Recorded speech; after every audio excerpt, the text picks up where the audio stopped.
condone it. Condone what he did. I mean, he didn't vote for us, doesn't matter. We don't want to take any action against him. Or he didn't come for voting, doesn't matter. It happens many a times. But there's an umbilical cord link between the member of the legislature and the political party. They're not separate issues. There are issues that your lordships will have to decide, which is what I said. Ultimately, those decisions will have to be taken by your lordships in the overall context. It can't possibly be, assuming whether your lordships were to, your lordships were to allow the election commission to go on, proceedings to go on. Some decision is taken. Let's assume that. Right? And in the meantime, these proceedings take place and he is disqualified. What's the consequence?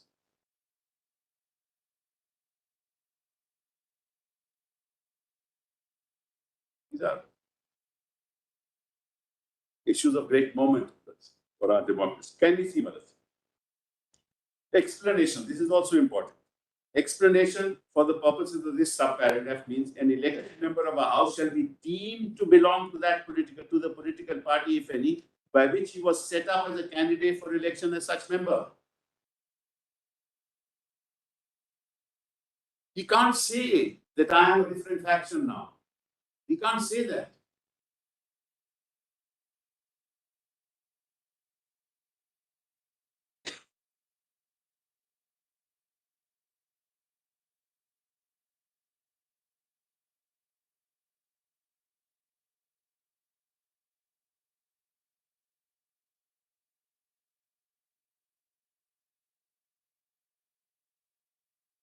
Now, the next point I want to urge before your lordship is this.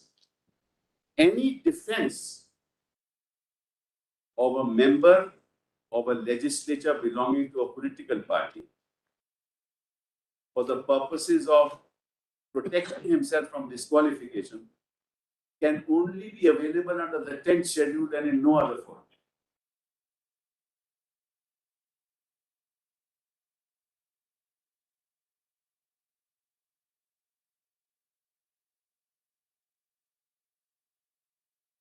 If I move for disqualification, which I moved much earlier, he will have a defense under the 10th schedule. He cannot seek a declaration.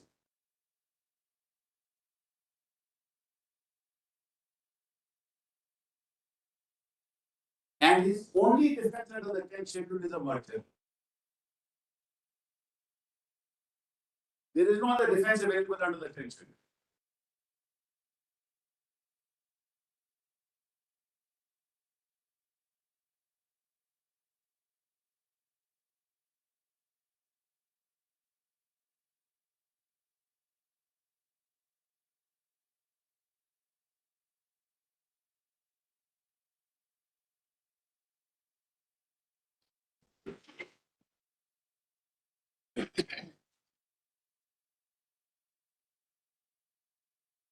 Now, it is the admitted position that there is no merger. So he has no defense.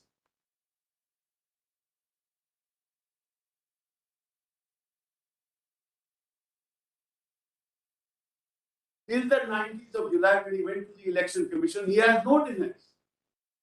Now he wants to, what does he want to do? He wants to go to the election commission and say that I am the political party. But much before that, his acts and the legality of his acts as a member of the House and as a member of the political party are in question, which has to be decided in these proceedings.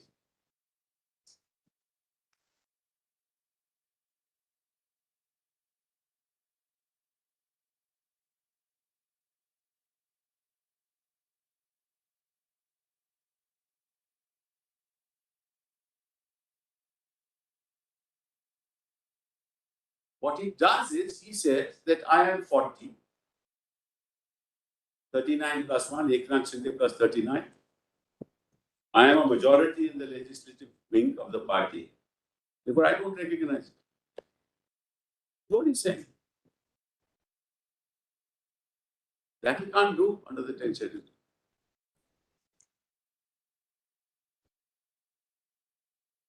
Yes, Mr. No, it's one point. Now your lordship asked me, what is the relationship between this and the symbols order? Right. Let's come. Where is the symbols order? Yes. 1868. ये compilation भी होगा. Now see the symbols order. Para 15. Sure. Have you next it in your Compilation of statutes. It's in our written submission. it's in your written submissions? All right. Yes, there's a compilation by the Election Commission. Murari bhai, आपको मिला? Page आप 493. हम थोड़ा उठेंगे ना क्या? Yes. सुनो. Compilation. When we wake.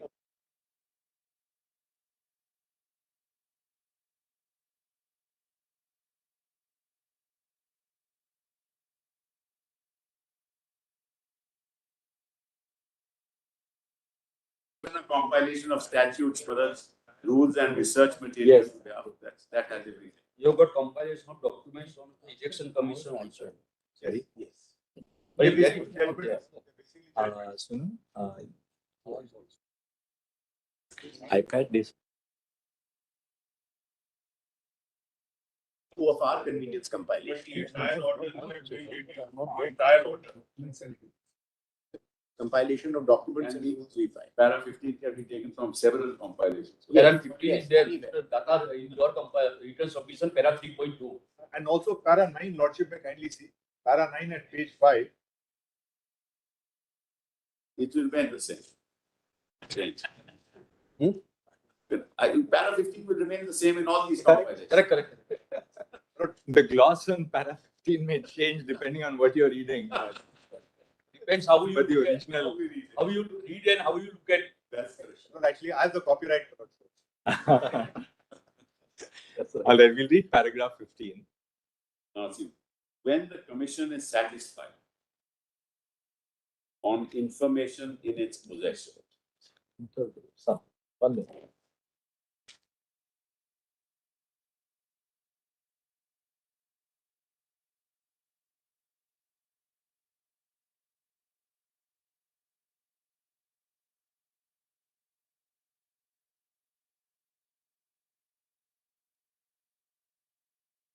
is satisfied on information in its possession that there are rival sections or groups of a recognized political party, each of whom claims to be that party. The Commission may, after taking into account all the available facts and circumstances of the case, and hearing such representatives of the sections or groups and other persons as desired to be heard, decide that one such rival section or group or none of such rival sections or groups is that recognized political party, and the decision of the Commission shall be binding on all such rival sections or groups.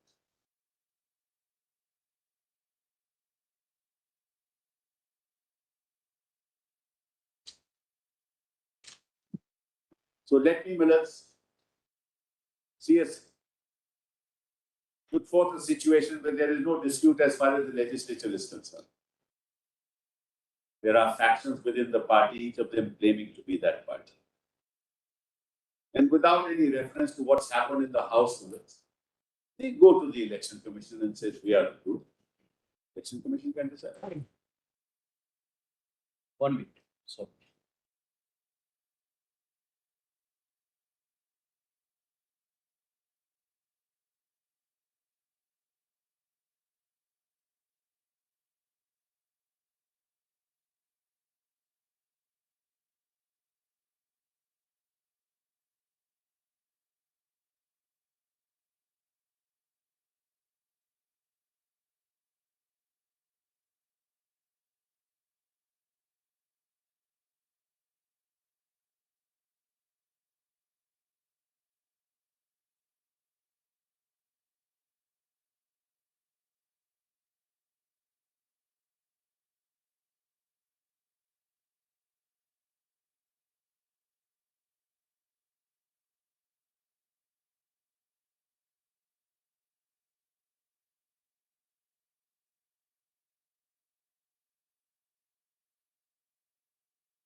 Now let's see at what point in time does paragraph 15 operate? On the date when he files this application, that is 19th of July. Correct, Manoj? Can't be before that.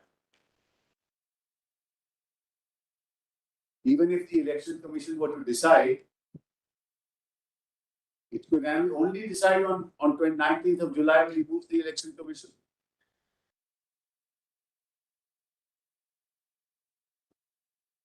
But as far as disqualification is concerned, it relates back to the date when he acted under the 10th schedule, contrary to either the whip or having given up membership of the party.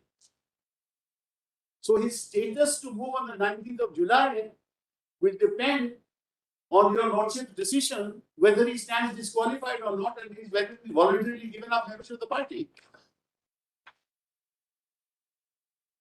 Voluntarily given up membership of the party, which is the decision of a constitutional authority, then how do we move the election commission? And the election commission has no jurisdiction to decide whether he is a member or not. Para 15 will operate when both sides agree that they are members of the party. It has to be that way.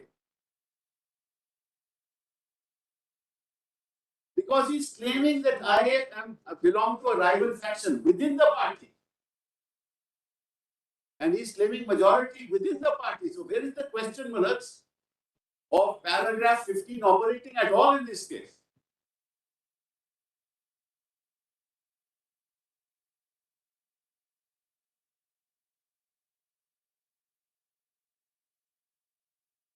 Therefore, Malaks, to say that paragraph 15 is operative and is independent of all this, Malaks, with the greatest respect, Malaks, is contrary to the very scheme of the 10th schedule and the scheme of paragraph 15. Because paragraph 15 proceeds on the basis that you belong to the same political party and sections of a political party. If I have thrown you out, supposing I have thrown a person out, he can't move. He's voluntarily given up membership of the party. He can't move. And that's the decision of a constitutional authority. The election commission of India will decide much later. The question Yes. Mr. Zippel, what's the next point now? We've got this part of this limb of your arguments here. Yeah. So, therefore, this is one part of it. Therefore, paragraph 15 doesn't come into play at all. Right. Now, let's look at it on basic principles. We are here because there's a prima facie case. Surely, matter is pending. It is referred to a constitutional bench. Surely, the strong prima facie case, otherwise, he'd not be sitting here. 2, what's the balance of convenience today?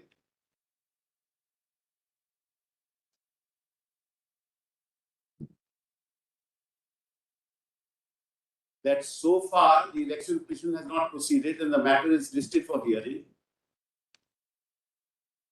And there is nothing that's happening.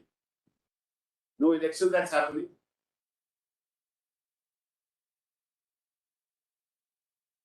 In the Bombay High Court, there is a stay of the BMC election. Yes. Supreme Court. Now, the stay on the elections to the BMC has come about as a result of which order? Supreme Court. The court, this court's order. Supreme Court. Not the Bombay High Court. No, there is no stay at all. There is no stay of PMC election. In one of the submissions I read yesterday, that they have said that there was a stay for a period of 5 weeks. That's what they have said. When they produce the order, there is no stay. The best of our knowledge, Hold on. there is no stay today. The matter is coming up tomorrow in the High Court, and the state and Maharashtra Supreme before court number 2. State is asking for time of 2 weeks. In the Bombay High Court. Yeah. Oh, yeah. Yes. That order is passed on 22nd August 22 in SLP number 19756 of 21. I can't understand why there is a chorus of Dr. Singhvi, SLP. SLP 19756 of 21 by your lordship's 22nd August 22, titled Rahul Ramesh Wagh versus State of Maharashtra. And they have asked for 2 weeks' time. But I beg your pardon, Manoj, that's the OBC reservation matter, nothing to do with it. My learned friends are thoroughly It's totally wrong. The last PMC elections, the state came out with an amendment that was specifically challenged by us for directed status for my learned friend is not appearing in that matter, so he doesn't. No, I'm talking about the matter that's coming up in the High Court tomorrow. As far as PMC elections are concerned, there is a status quo, my lord. That order we have placed, my lord, in our written submission. All right. I'm just saying, Manoj, That's for the balance of convenience. Sure. But the matter tomorrow is about the OBC. We'll hear you, Mr. Yadnani, we'll hear you. Let's follow some order. Yes. All right. lot of enthusiasm, moreover. That's all right. Normally, the point is, what's the balance of convenience? So far, it has continued. Matter is going to be decided by your lordship's Manoj, and it will determine, all the issues will be determined. All right. So prima facie case and balance of convenience. And then, Manoj, irreparable injury. Yes. Do not decide this matter and allow the election commission to go on, and the election commission freezes the symbol. What's going to happen? It's irreparable injury. Was to be. Without determining the issues that are pending before this court.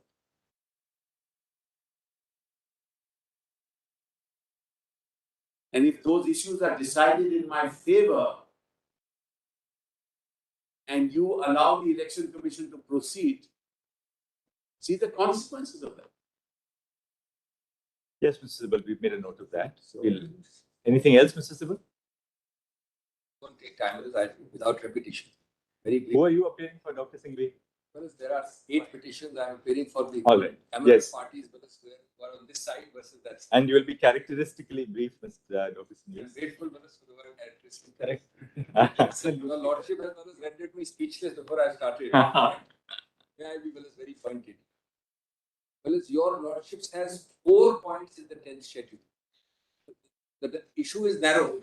Whether your lordships on a Can you just formulate the 4 Yes. points? Before I let me do that. Today, your lordship is not hearing the matter. Right. Today, your lordship is deciding the correct balance of convenience to endure till such time after Diwali, your lordship hears the matter and renders judgment. That's the only issue today. Now, whereas for that, far from being unrelated, as the other side is saying, the issue is in direct collision and inextricably intertwined. That's the first point. I'll be demonstrating that in a minute. Just a moment. Direct collision and inextricably intertwined.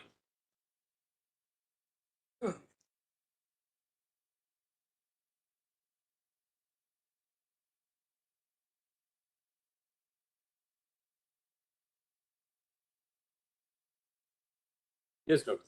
Number 2, it is for that reason, and I'm not saying it's a judicial order, but it is for that reason that your lordships has advisedly, in different combinations, from 4th of August 22,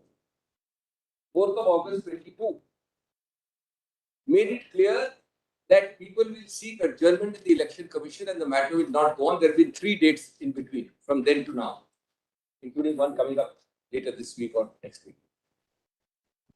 So it has been adjourned. That was the lordship understanding. Of course, subject to lordship adjudication today, no doubt. Till the application was heard. Number 3, why this inextricable intertwining and collision was? There are 4 elements of the 10th schedule, which Mr. Simple has shown, but those need to be summarized. One is the phrase original political party. Just a moment. This phrase is very important. Political party, oblique original political party.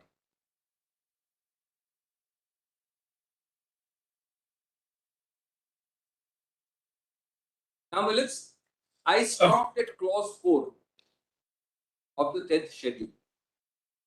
Till clause 4, if my counting is not wrong, this political party, original political party, has been used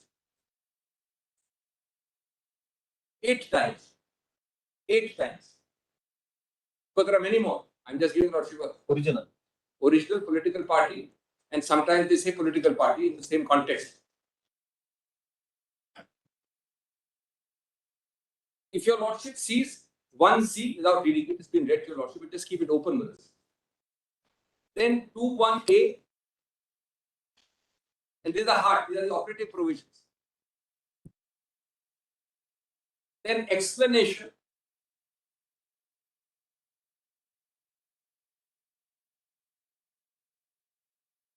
so 1C, 21A, then explanation A. I'm sorry, my apology, was 21B also.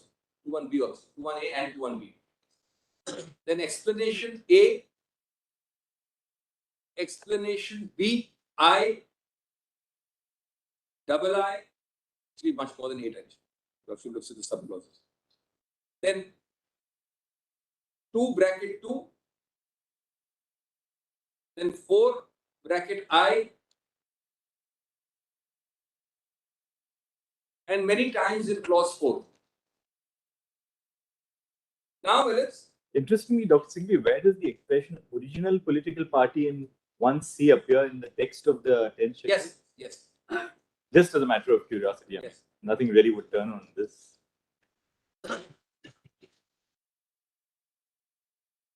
Well, it's when they say. It's in 4. It's in 4. 4. 4. 4 in the merger. Where is original political party merges with another? The political party phrase in the other clauses means the same thing. I'll tell you in a minute why.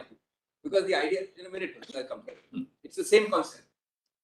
Now, Willis, this is directly would be an issue on a subsequent date before the election commission, even on their reading of the symbols order. I'm not accepting the application, etc. All that is separate. On their reading, the symbols order clause. Dr. Singhvi, can you just formulate the 4 elements and then you can Yeah, I'm briefly sorry. argue? Yes. So Because the just first help is- us in. Yes. Number 2, of the 4 elements, the first is political party, the second. Split group faction all out permanently from 2003 WEF 1104. Permanently out.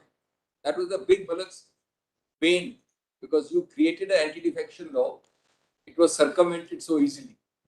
Therefore, and we have not yet heard, Your Lordship not hearing the matter. If Your Lordship reads the statement of objects, it's very graphic to prevent precisely what is happening now. So, element number 2 of the 10th schedule, no form of split group or faction. Because that is directly what the election commission has to do. Right. Directly. In a minute, I'll show you. Number 3. Directly? That is exactly what the election commission is asked to do in the symbols order. Okay. I'm just saying, Willis, it is suggested that Your Lordship is unrelated to issues. Hear this matter in November. Let the election commission go on. Because how unreal would that be? Kindly consider. How duplicative. How irreversible.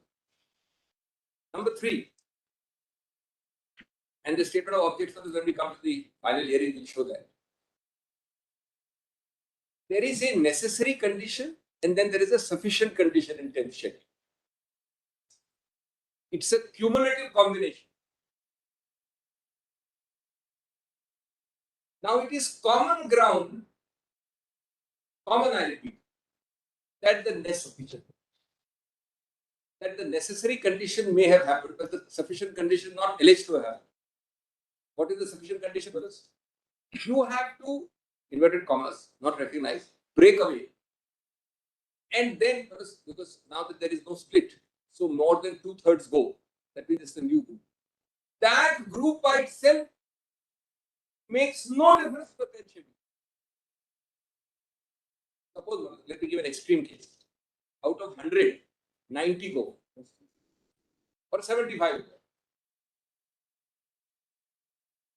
Unless the second sufficient condition is cumulatively satisfied, that is irrelevant. That is the whole purpose of the amendment. They have to merge or declare by merger, create a new political party. But only merger is the sole defense. Just bear with me on clause 4 for a minute. Just this needs to be read. Clause 4. That was the whole idea of substituting merger for split. It is nobody's case that in whatever form Shiva Sena exists there, in our whatever factions, that it has merged with the BJP. Now, a member of a house shall not be disqualified under 2(1). That's the only defense. It's an exemption. You will not be disqualified if this happens. It's like an exemption. a member of a house shall not be disqualified under 2(1), where his original political party, the question Justice Chandra should ask, merges with another political party, and he claims that he and any other members of his original political party have become members of such other political party, or as the case may be, of a new political party formed after such merger, or have not accepted the merger and opted to function as a separate group. This will be for the balance 25 or 10 in my example. Because you want 75 are gone, 10 are left, 25 are left. And So the people who remain, after a merger, That's right. their entitlement to be legislators is not taken away. Because You are entitled to say, I don't form a part of the merger. I stay back and I continue with my own. I'm very grateful, Manas. I'm very grateful. Because, Manas, and quite right, it is not their fault. The remaining 10 can't be disqualified because 75 have gone with it. So that's a very logical. Now just continue the suffix. Suffix is important. And from the time of such merger, continues, such other political party or new political party or group, as the case may be, shall be deemed to be the political party to which he belongs for the purposes of sojourn. Now, Deeming occurs subsequent. The deeming doesn't occur prior to that. that's one of the important points of time. Absolutely right. So, Malas, merger is the only difference. Yes. Now,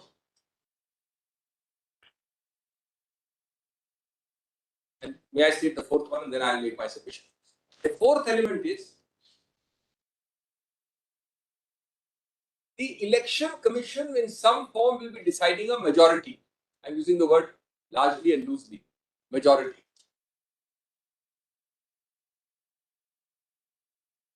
Now, Malas, my question to myself is, how does the election commission maintain a complaint by people who are not recognized under the defection law as a merged party?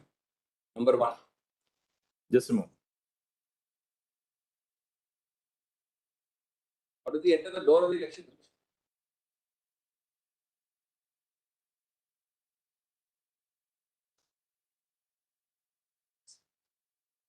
Look at the irony here. This is very interesting political irony here, which I'll come to in a minute. You can't maintain my complaint because you will ask me at the door, who are you? How have you come here? Second, the election commission will decide majority by persons who, if they proceed, you will disqualify tomorrow. Well, can your lordship form any part of a majority if somebody is disqualified? You are deciding this bunch of people is disqualified or not. They will be the same people who will be the majority considered by the EC and will be subsequently held to be disqualified. Well, it is putting the cart before the horse. I don't understand why a constitution bench can't decide the basic issue and the election commission can wait. What is the value? What is the urgency? What is the balance of convenience? It is to make it irreversible. It is to make it a fait accompli. It is to then come and say, oh, there is the constitutional authority which has decided. Now what is left? That is the real purpose. All right. Yes, you got your 4 points. Mr. Now, Fox, you go to the next point. You just note for one thing. Well, if you are, what happens? Well, there is a dilemma which is there. You have left the Shiv Sena, but you want to have the goodwill of the Shiv Sena. So you don't merge. Had you merged and knocked at the doors, it would be a new political party, subject to numbers.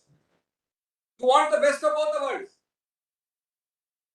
Who are admittedly claiming that you are the Shiv Sena, which is a concept not recognized in the 10th schedule. Where is it recognized? Anywhere. And you want to yet call us a Shiv Sena and yet say that no, you can go. Well, in what form? This is driving a coach and four through this. And Wallace's fifth point is, this thing was enacted, Wallace, 15 years, 20 years after, on the Ayaram scourge, with a huge amount of discussion, and amended in 2003. We are talking of largely a procedural construct of a symbols order, how the election commission will proceed. Dr. Singhvi, you're right. Dr. Singhvi, you're right that the 10th schedule does not recognize who is the real Now, who is the real party? Party A, you are the Shiv Sena. Yes. But is that a concept which is alien to the symbols order? No. Well, it's- The symbols order, who represents or who is the real party is not alien to the symbols order. You're right, because the 10th schedule is extremely tightly structured. The only difference is that of a merger. There is now no defense of a faction, of a split, of a one-third split. Yes. Two answers. One answer is that assuming it is so, I'm not conceding that, I'm just answering my lot two alternative points. That has to logically follow, not precede. It's the See, let first me one. tell you what is really troubling is this. Yes, yes. The whole concept of disqualification is in relation to the House. Yes. All right. The jurisdiction of the Election Commission is to decide who represents the political party, right? Which of various factions represent the political party. The Election Commission exercises superintendence and control over the elections under 324, Article 324. What happens on the floor of the House is a microcosm of the consequence of the holding of an election. Two or three answers. I appreciate that. Right? That, so that is an area where, there is a little bit of a constitutional thought to be done. Answer number one. The Election Commission has to look at the legislative and the non-legislative wings of the party, decided by your lordships repeatedly, including the famous case of Saranja. That's answer number one. Your lordship should not be under the impression. So your contention is that therefore, because your contention really is that because the legislative wing of the party Yes. is brought under a cloud by virtue of the disqualification proceedings, therefore the Election Commission is necessarily then to be stultified or to be prevented, interdicted from exercising its jurisdiction in regard to the non-legislative part of the party. That's an area which is a little bit of Well,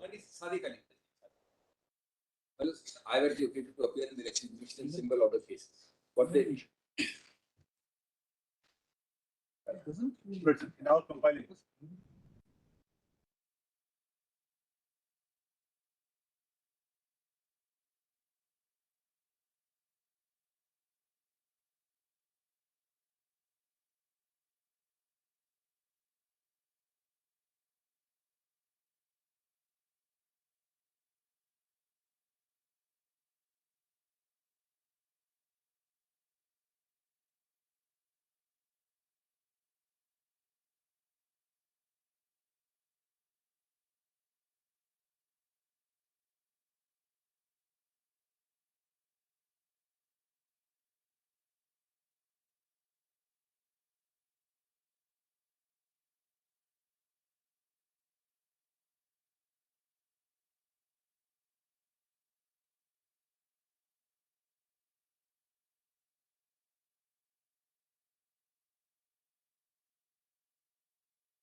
Just to give you I just give one.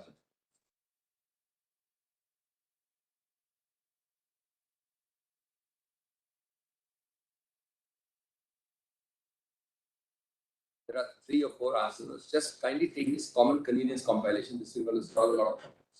There is this volume I have taken out of this. Your lordships had them taken out. It's called common convenience volume. Just 2 or 3 pages. The There are old one, old one. Old one. The one. Common convenience volume. Old one. ये क्या main paper book में है sir? हाँ.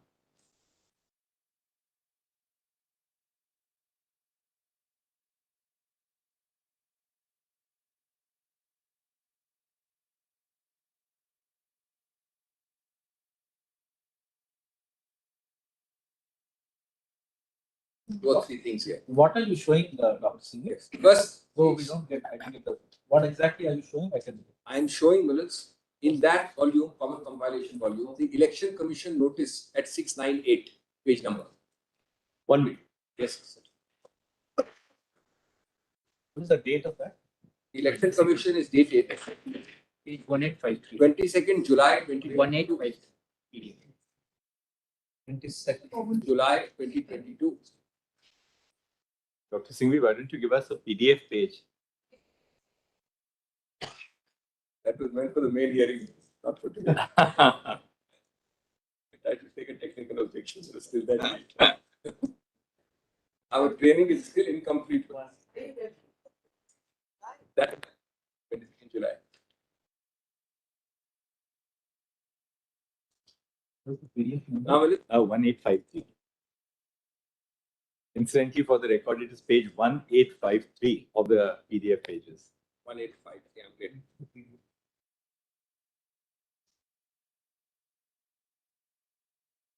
Dr. Singhvi, at 12 sharp, we'll wrap up with your side. We'll give you another 5 minutes, and Yes, so that I'll be very. we'll just take a short break, a comfort break, and we'll return to hear the arguments of the respondents So, after. Willis, let me be very pointed. Now, this page, which your lordship has got the PDF of, the notice itself, as in all election matters, the symbol matters of the Election Commission. See the last page, 702. Mother, I'm sorry, I'm not able to assist. 3 pages later. The last but one paragraph. 1857. Yes. Require, well, let's just see the top paragraph. Prior to the hearing of the 2 rival groups, if any, inter alia require both rival groups to submit their respective documentary evidence of support claimed by them in the organizational and legislative wings of the party. That phrase I'm asking Lordship to underline. Now, let's very quickly, if your Lordship doesn't mind, going back to my page 684, which should be Willis, about 10 pages out here. PDF page, no PDF. My learned opponents, Willis, filing in the EC is very revealing. What they file. That starts at my page 670. Interestingly, both sides in their written submissions have referred to the pleadings of the other. What the other side, when you filed your pleadings, both of you didn't have an idea of this thing that is going to now happen You here. have said anything very seriously wrong, but this is very interesting what they have said. Kindly see 684. 684. Yes.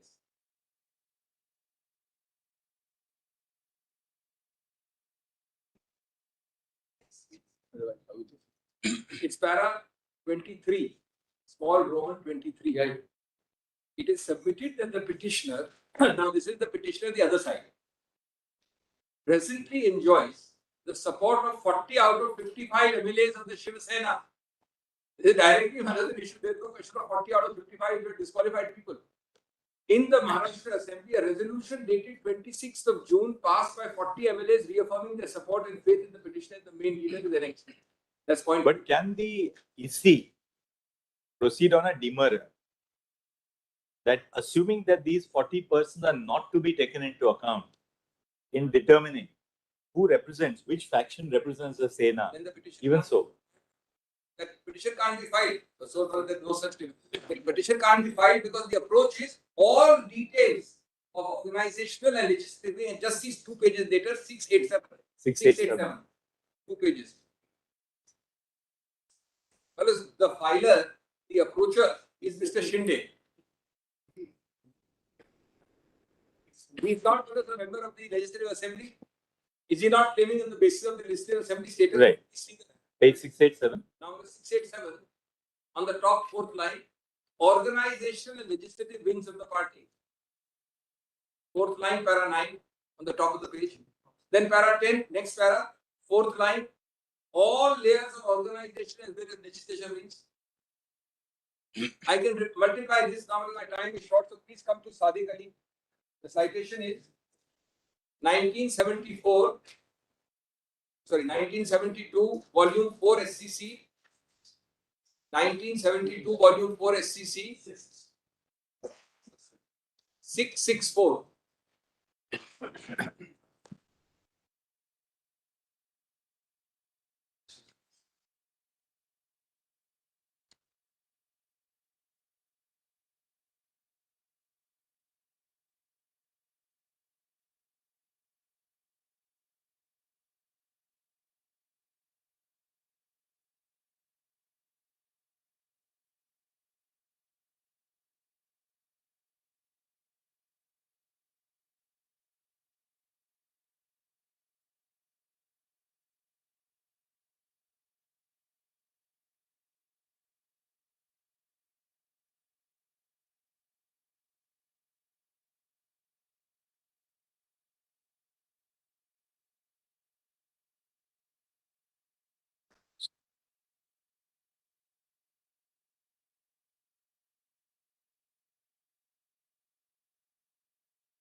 Now, I think that is the document my lord is reading has been filed by a sole person, Mr. Eknath Shinde, whose only Right. status is that of a supposed MLA of the Shiv Sena, is what I will say. Now, you're now reading Sadiq Ali. Sadiq Ali, para I think Sadiq Ali is part of the convenience yes, compilation. page 14 of their convenience compilation, the other side, but your lordship will get it in so many forms. Just give us a moment of. Para 26 there is. As your lordship knows, this judgment has stood the test of time, even though it is Election communicating on us. Election Compilation of election commission. Yeah, I just saw it.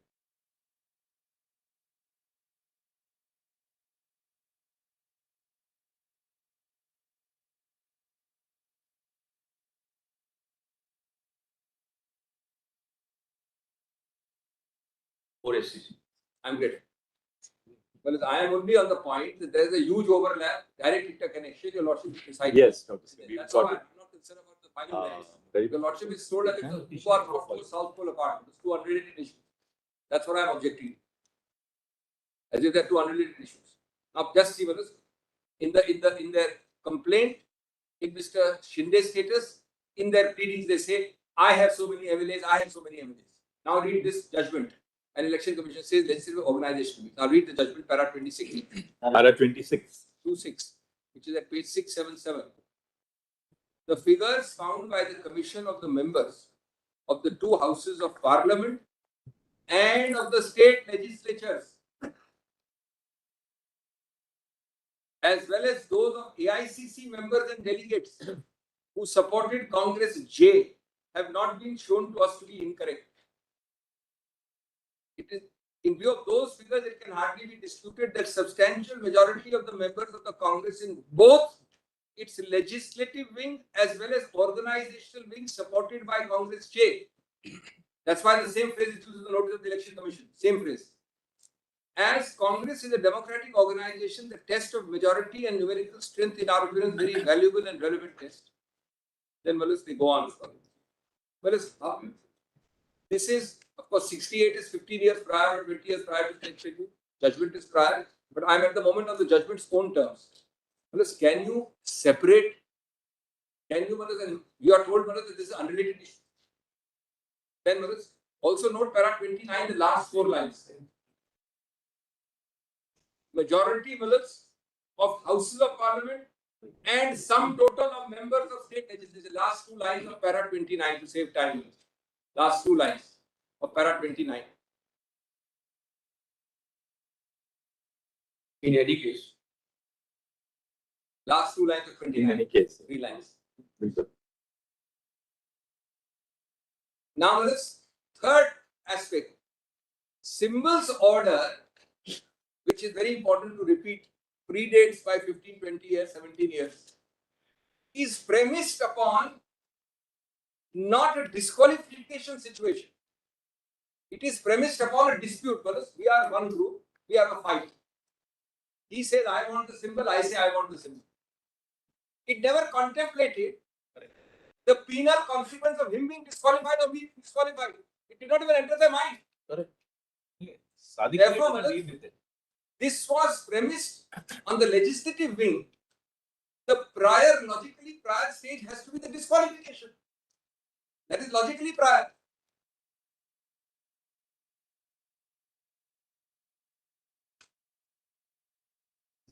Number 4, Mills, your lordship uses this phrase, it has become a commonplace.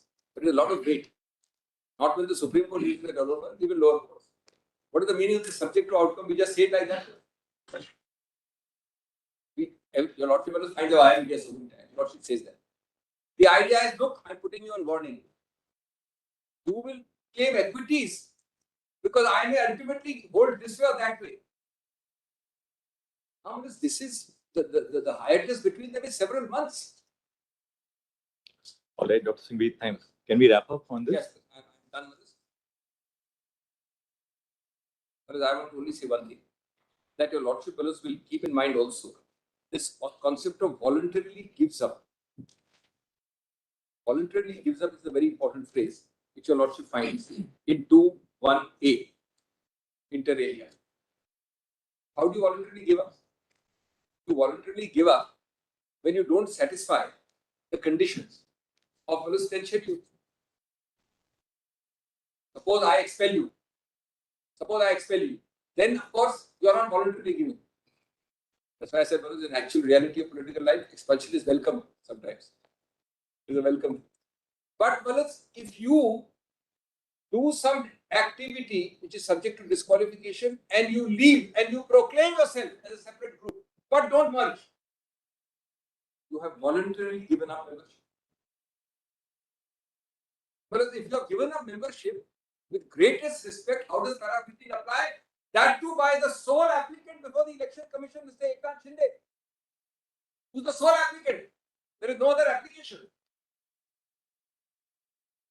Today, your worships can always decide, but today, he is under a cloud, under the simple text of 2.1a. All right, Dr. Singhvi, thank you very much. We'll just take a short break and we'll be back and we'll hear these. Balance of convenience of lordship does not have any impression that your lordship has some imminence or urgency. Mr. Sibal made the point. We saw the of those orders. We can just see those for a moment. That's all that we'll share.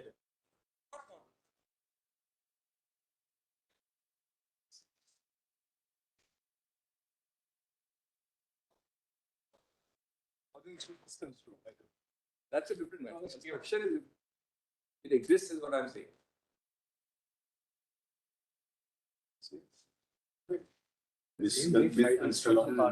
All right. We direct, there are 3 enough. We direct the parties. All right.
directed.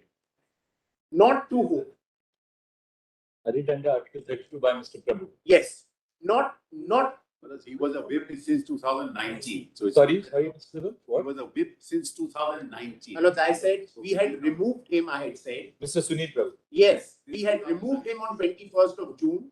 I had said so when I was giving my events. We had removed him and you had removed Mr. Shinde, which we said was a wrongful removal as minority evidence. That's what I said. Right. Now, my lord, so they find a read under direct. 32 is by Mr. Prabhu. That's saying that no floor test should be held.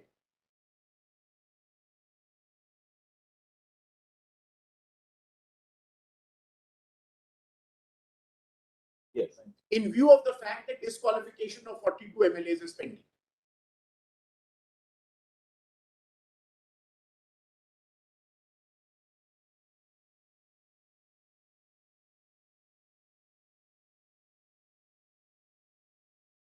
Arguments for over 3 hours are held in the matter, and ultimately the court says that, look, in view of the law as laid down, as we cited, the court has said floor test, if at all, should be held at the earliest. And we said, why should you shy away from a floor test?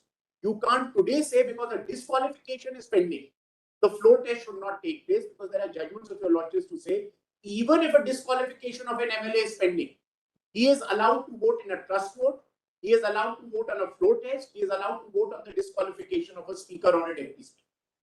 The proceedings and the function of the House cannot be stalled merely because the disqualification is pending. And those are your lordship's judgments on the point, on this issue, swearing. And given the fact that floor test is the surest way to determine who actually enjoys the majority in the House, if at all a chief minister is confident enough, he should be more than eager to clear the floor test rather than evade and escape and run away from a floor test. So the court said, and directly said, we do not find any ground to stay convening of the special session. Now, my lords, immediately after that order comes, on the very same day, that evening, when the order is pronounced, What's the date of that order? 29th of June 2022. Yes. On the same day, Mr. Thackeray resigns as the chief minister.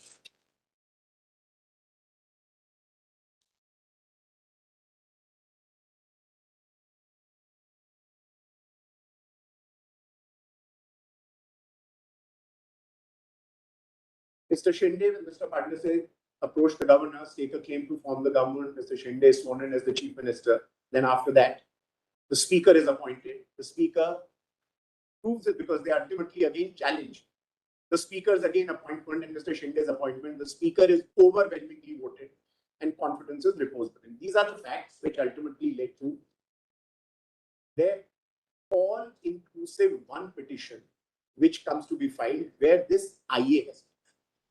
I'm running through some of the other facts which may not be so relevant. So that's the broad background in which they now come up with an all-encompassing writ petition, saying that the decision of the governor to call Mr. Shinde to be sworn in, the floor test, of course, had become infructuous by then because the earlier writ petition, the chief minister had resigned.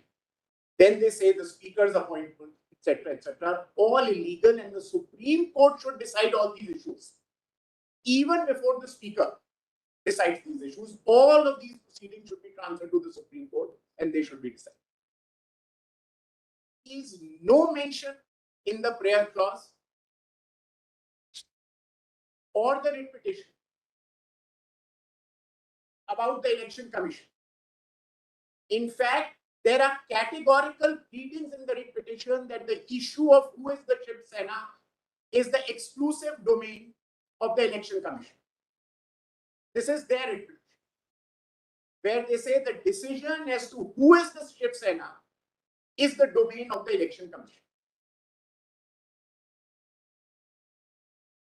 Now, after that, my lords, we approached the Election Commission. The Election Commission, looking at the nature of representation that we make, say that clearly there are MLAs on this side, there are MLAs on that side, there are representatives on this side, there are representatives on that side. So obviously a dispute has arisen. And issues them notice to come and file a reply, place the relevant documents before the Election Commission to take a considered decision in the matter. Mr. Kaul, where did they make this categorical argument that decision should be of? Yes, yes. Page 8 of our convenience compilation, round D. That petition was filed on 8th of July 2022. But I'll come to the specifics later. So, at that stage, when the Election Commission says, come and file the relevant documents before us, we have to proceed as a coordinate constitutional authority and exercise our jurisdiction to see who represents, because this is really an intra-party dispute. No one is saying, our case is not that we voluntarily given up the membership or we are splitting from the party. These are two rival factions within the party. So the EC said, we'll decide as to who represents the Shiv Sena. They come to the court and say, the EC should not be allowed to go ahead. The EC says, the Supreme Court says, we are giving you more time to go and seek time from the EC to file the documents. That request is again reiterated later, and the court again extends time to file documents before the EC. There is no order ever injuncted, and there was no notice issued in this IE to EC also. The order is go and seek more time to file documents. No injunction order ever passed. And ultimately, my lords, when your lordship passes the order of reference to a constitution bench, on the same day, an order is passed saying that the issue as raised in this IA will be considered by your lordships.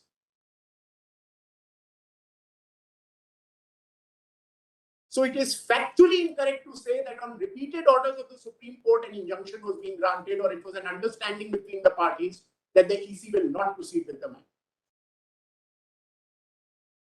Just give me the date on which the Election Commission issued the notice. Yes, ma'am. 22nd of July, 22nd of July, 2022. And what is the date of the order of the Supreme Court? No injunction, you said, but only time to file a... Yes, yes. 4th August, it says, grants liberty to the petitioner to apply for extension of time before the Election Commission. Yes. Now, this is the background. And our respectful submission, of course, first is that this IA is beyond the writ petition itself. No substantive petition has been filed.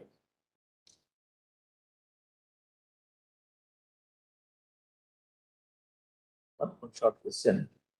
The letter of 1st of July 2022 issued by Shiv Sena Secretary for removal of R4, R10, R27 was made to the Election Commission. You will get it 360. Yes. So they wrote a letter to the Election Commission saying that we have removed them from the political party. Am I right? Yes. Yes. And even That is prior. even earlier, in June, they had written a letter to the Election Commission informing that they had taken the decision there. And Not expelled from the party, removed from the post. Correct. Just not. Removed from post. Position, removed from the position of Thank- leader in the party setup.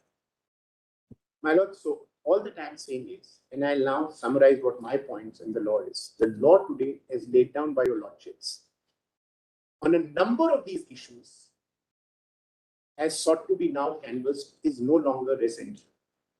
One is, my lords, the lordships have categorically held that the jurisdiction of the speaker, when examined under the 10th schedule, is to exercise his power to determine disqualification in the House. The speaker cannot embark upon, those are the words used by the Supreme Court, the speaker cannot embark upon deciding a split or a merger within a political party.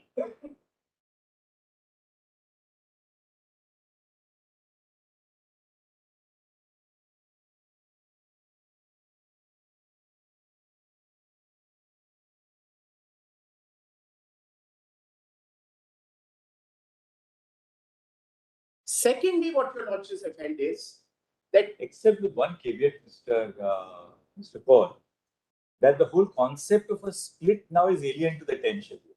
That's one. Therefore, the reason why the speaker can't decide as to whether there was a split is because the 10 schedule now obliterates this concept, effaces the concept of a split. On merger, perhaps you may not be right because merger is expressly a defense under the 10 schedule, under clause 4. Therefore, whether there has been a merger or otherwise may possibly fall within the ambit. I'll show some of the other provisions also will still be in the context of the legislature party, not the That point you have made. That is My all lord, the concept. my lord, your lordships were absolutely right in what your lordships are saying. My submission on merger is only that the speaker's jurisdiction is on the legislature part.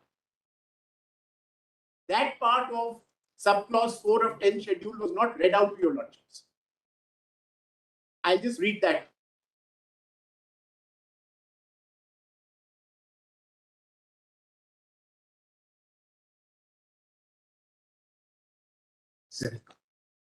Secondly, my lords, your lordships have held that even where the symbols order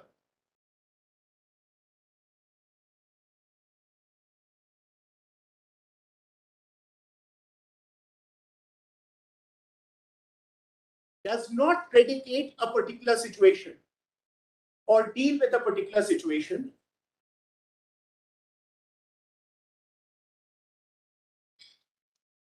the Election Commission of India, exercising its expansive and the words used are plenitude of plenary powers under Article 324 of the Constitution, is well within its rights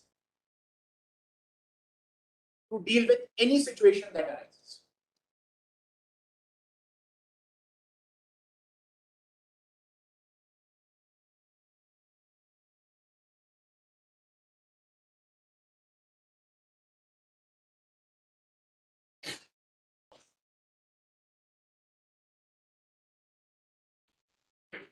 That is not to say for a minute that I'm canvassing that under clause 15 or clause 18 of the symbols order, the Election Commission does not have the adequate power to deal with the situation like that. I'm going a step forward. Even in 15 and 18 were inadequate to deal with the situation that we are dealing with. Your lordships have said the plenary powers are enough for the Election Commission to deal with any such situation. But here, categorically, 15 deals with two rival factions within the party.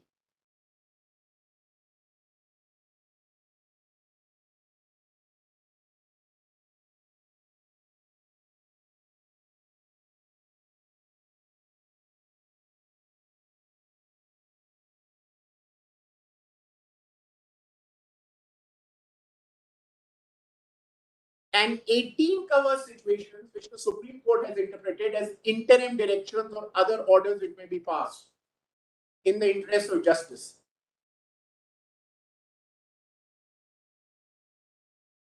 And your lordships in Sadiq Ali, while in detail dealing with the symbols order, categorically first dealt with the issue that a situation arises of two rival factions within a party. 15 is squarely the provision which sufficiently empowers the Election Commission of India to deal with it. And then Sadiq Ali proceeded to say that while considering it, both the legislative majority and the political majority will be looked at. But that is the Election Commission of India. A constitution bench of this court has already said that while the speaker decides the 10th issue, 10th schedule, jurisdiction of disqualification, he can't get into the political party because the very nature of the dispute is such, as my lords pointed out today at the start of the hearing, 1.5 lakh, 50 lakh representations by us. Zilla promotes, talukas, district officers. Evidence is there. The powers, as your lordship knows, have been vested on the power, and the Supreme Court has said powers of the state, powers of the court on the Election Commission of India. That is the alternative adjudicatory machinery created to deal with each of these issues. Only thing, Mr. Paul, the genesis of the entire dispute, I think that's really the sense of the submission, that the genesis of the entire disputes arises from what happens on the floor of the House. Right? Absent what happens on the floor of the House, everything else wouldn't have taken place. That's their contention. Now, if that is so, then the issue as to what happens, the symbols order predates the 10th schedule. Sadiq Ali predates the 10th schedule. Right? Because Sadiq Ali, in fact, Justice Hegde Grover and Justice Khanna. That's right. Now, Sadiq Ali predates the 10th schedule. Therefore, when Sadiq Ali speaks of the powers of the EC to determine both the legislative and the organizational majority, that the former part, namely its authority to decide the legislative majority, was at a time when the 10th schedule was not in operation. Now, does the fact that the determination of whether or not a disqualification has taken place is now exclusively entrusted to the Speaker, does that to that extent dilute the authority of the EC? And if so, then what is the impact of that decision which is entrusted to the Speaker? That is, I think, what they were really driving at. So, Manoj, firstly, post Sadiq Ali also, and I'll show those judgments if required. There have been judgments. No, we've seen those judgments. We just formulate the point. Post Sadiq Ali also, which have talked about the interplay of 10th schedule, symbols order. There is nothing to suggest. There is nothing to suggest that any way does the 10th schedule dilute the exercise of jurisdiction under the symbols order 1. We, my lords, the constitution bench of this court categorically says that when you embark upon this inquiry, it is restricted to majority in the House. Because the very nature of inquiry that we are talking about, where a political party is completely beyond the machinery provided for the Speaker or the powers vested in the Speaker. And that is why that whole line of judgments, my lord, where your lordship said powers of the state, powers of the court, all vested in the Election Commission of India. Detailed evidence. Now, will the Speaker get into interacting with every taluka pramukh, every district officer, every president of every area, the registered membership of the party? It doesn't get into all that. There is no machinery for it. That's not the intent. And if your lordship sees everywhere in the 10th schedule, political party in a context, and then followed by legislature party, as your lordship pointed out, including clause 4 of 10th schedule. And it is interpreting that a constitution bench of this court says that when you embark upon the journey of deciding on disqualification from a house, don't mistake this for a power to decide the larger political issue or division in the political party, which is there. And I tell your lordship, because inherently it can't be done by the Speaker. And there is nothing today in this matter, my lords, nothing at all as far as the pending petitions are concerned, whose outcome in any way will impact what is pending before the Election Commission of India. I take their case at the highest, that we will all be disqualified as members of the House. I take their case, that's the maximum that can happen, my lords, that we are disqualified as members of the House. Does that stop us? Does that stop us from going to the Election Commission as a member of a political party to claim that we represent or we are the Shiv Sena? But suppose you were to argue on a demurrer, assume for a moment that the person who has moved the EC is disqualified. All right, for a moment, on a demurrer. Does that disqualification of the person who has moved the EC impact upon either his locus or the authority of the EC to determine who really represents, which of the two factions represents the party? So Manu, that's a very pertinent question. Let me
Mr. So, my lords, the question that my lords put to me, let me give your lordships two stages which can happen. One is what happens, what is happening here, and the other is what your lordships put. One is that disqualification petitions are pending. The Supreme Court has told the Speaker on their request not to, in the meantime, take any decision on those because the Supreme Court was seized of the matter as far as the Speaker's exercise of jurisdiction is concerned. And pending those petitions for disqualification, can an MLA or an MP be prohibited from approaching the election commission? Your lordships in any number of judgments have said that even when disqualification petitions are pending, an MLA and an MP is well within his rights to participate on the proceedings of the House. Vote, exercise all that is vested in him and under the Constitution. So until he is disqualified, the consequences don't attach at all. Absolutely, That's my lords. that's the rationale for it. One, and including my lords, Yes. including the line of reasoning that your lordships took Yes. in Nabam Revia, that Yes. if a deputy speaker or a speaker of membership, that he can always proceed in a direction where his own disqualification, that was another link, would be accordingly impacted. So till I am disqualified, I continue to be a member to participate all its vigor and robustness in the proceedings of the House. At page 359, that very question. This is a letter written by Uddhav Thackeray to Eknath Shinde saying that you have been indulging in anti-party activities and have also voluntarily given up your membership in Shiv Sena. Therefore, in exercise of powers vested in me as the Shiv Sena Paksh Pramukh, I remove you from the post of Shiv Sena leader in the party organization. So this doesn't affect his primary membership. If his primary membership is actually affected, then he can't maintain a petition before the election commission. That is perhaps their argument. Yes. So therefore, at the threshold, election commission cannot maintain a petition on his behalf. But it is, if it is not affecting the primary membership, it is only a post he continues to be a member of the political party, then he can perhaps file. And my lord, just to add to what your lordships are saying, this is their contention that I have given up my whole cases. Who says I have given up the membership voluntarily? Otherwise, that is yet to be considered. that is yet to be considered. My whole case is that a set of 14 MLAs decide that I am removing something and overwhelming majority is on one side. You take a unilateral decision with a hopeless minority and then say, I've disqualified you or you voluntarily given up a membership. We have repeatedly said that we are the Shiv Sena, whether it's in the Lok Sabha or it's at the Legislative Assembly.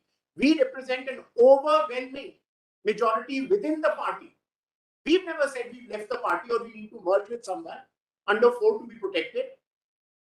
We have right through said that whatever actions a set of people who were in a hopeless minority took have no sanctity of law, are unsupported by any legal provision at all, and you could not have done, you did it without authority. So with such emphaticness, when it is said that you voluntarily gave up the membership of the party, who will decide this? Because you say I've given up voluntarily the member under 10 schedule, or will the speaker decide it under the 10 schedule?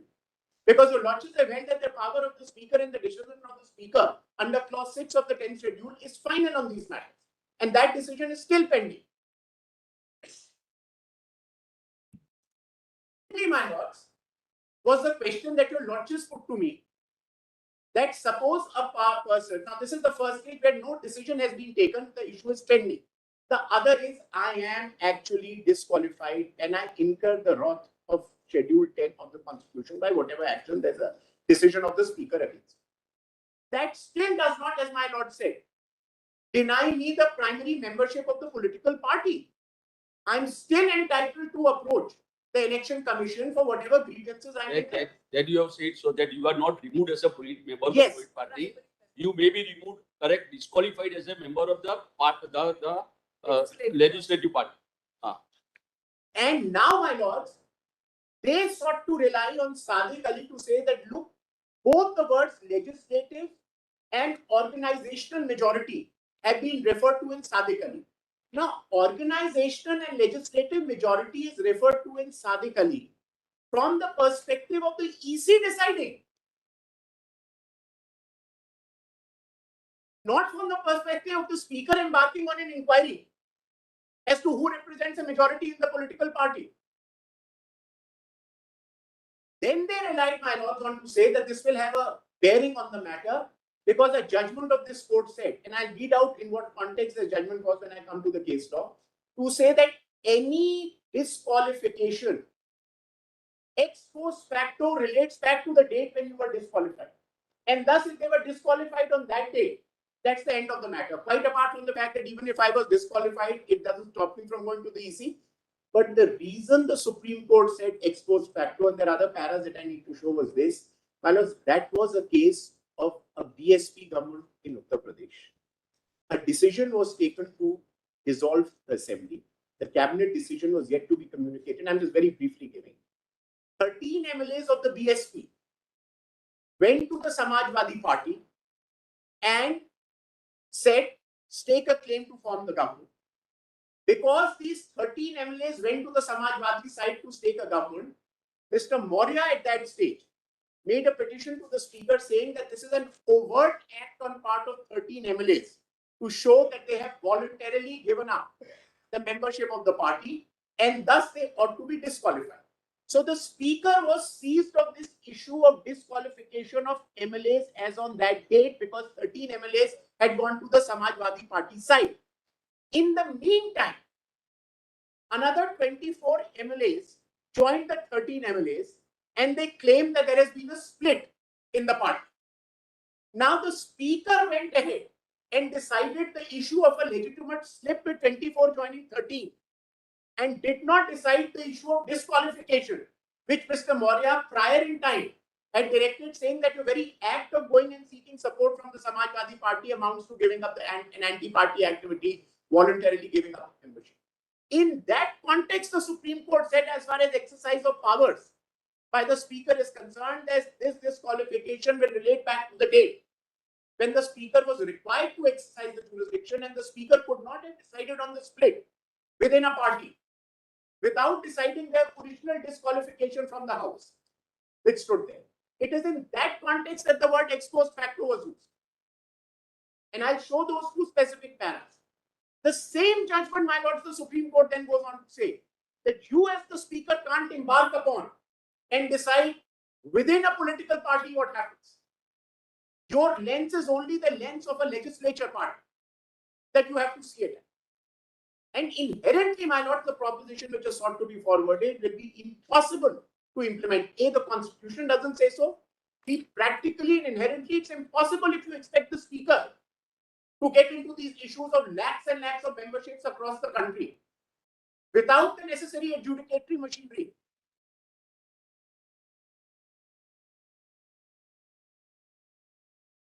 So according to you, both the powers are different.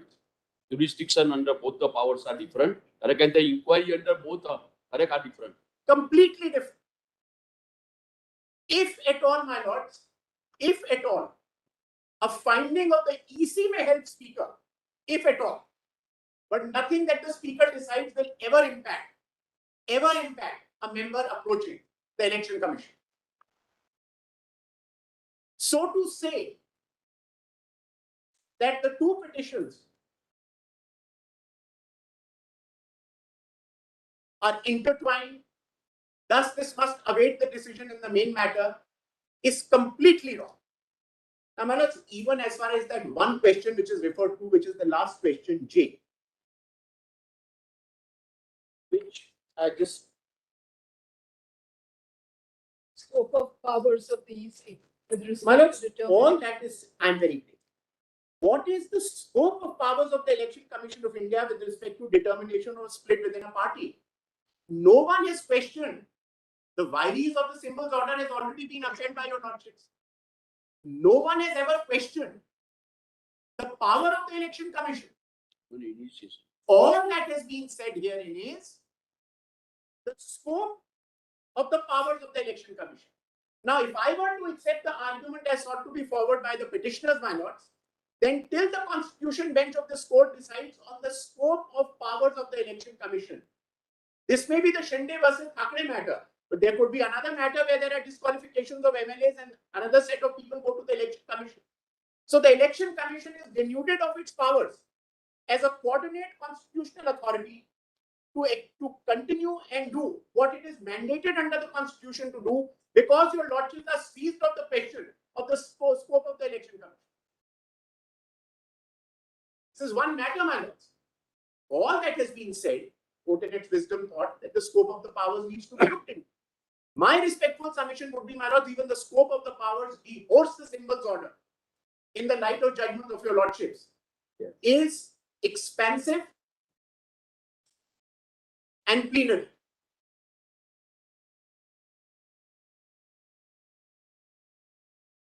But the symbols order itself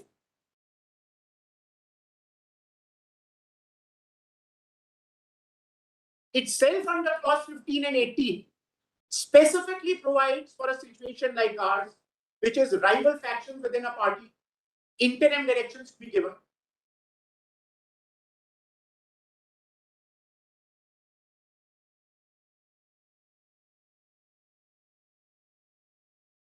And my lords, your lordships in any number of judgments again have held that pendency of disputes does not bar the Election Commission from issuing any interim direction which it feels is necessary in the interest of justice in the meantime. Now, another argument raised was, what happens if the Election Commission suddenly freezes the symbol? Who will be able to contest? There will be mayhem, there will be chaos. What will happen? Now, my lords, your lordships have also held that you are entitled, if you represent the overwhelming majority, whatever you think you represent the overwhelming majority within the party, to go and say that we are entitled to represent the party and use the symbol. That's your legal right. Symbol is otherwise not the property of an MLA.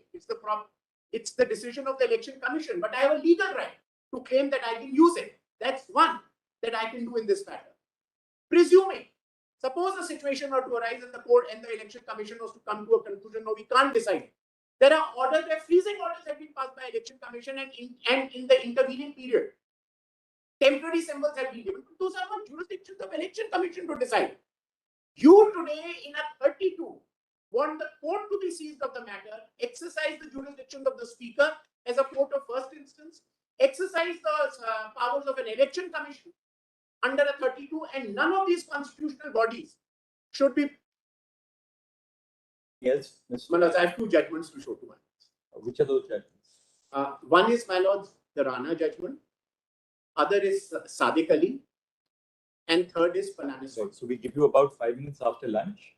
Yes. My lords, just. Yes.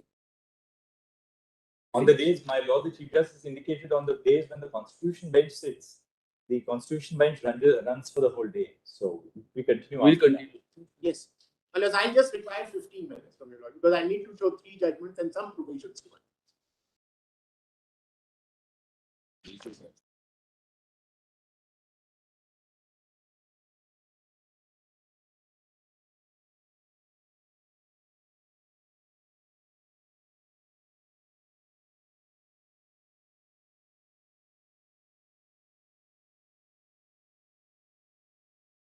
Indulgence, a brief supplement by me and Mr. Singh. 10, 10 minutes each. Right after Mr. Paul finishes. After Mr.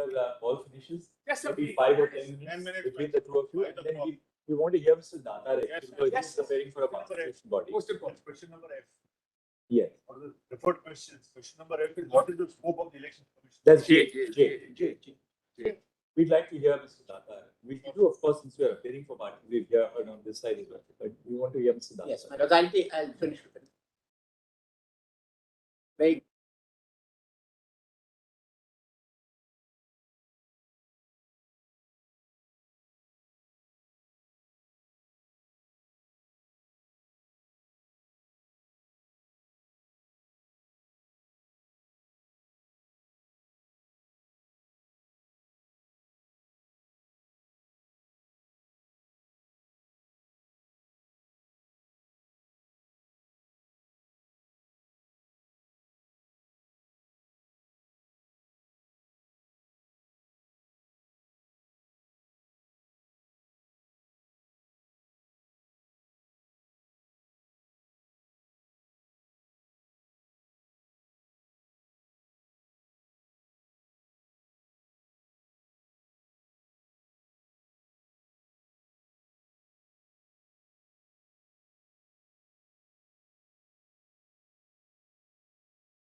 sincere apologies for being late. Both the constitution benches are running late because Justice Paul and I, we were in a meeting for technology purchases for the Supreme Court and other things with Justice Nazir. That's why we were both the reason for the delay actually. Be kind enough to have the compilation of the case law that we had submitted. Yes. Volume 2 of the case law compilation that we had.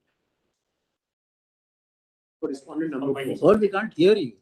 Your voice is Can't hear you. post much should be there should be a greater. That's lack of enough food. Also with the live streaming, unless your voice goes into the mic, there might be a problem about the audio quality. My lord, has this volume 2, which is compilation by respondent number 4. Yes. Title is compilation of it.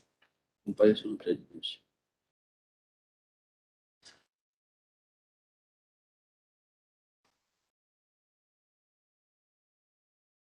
You want to read Sadiq Ali? So, my lord, this is the Constitution bench in Rajendra Singh Ram. Yes, last one.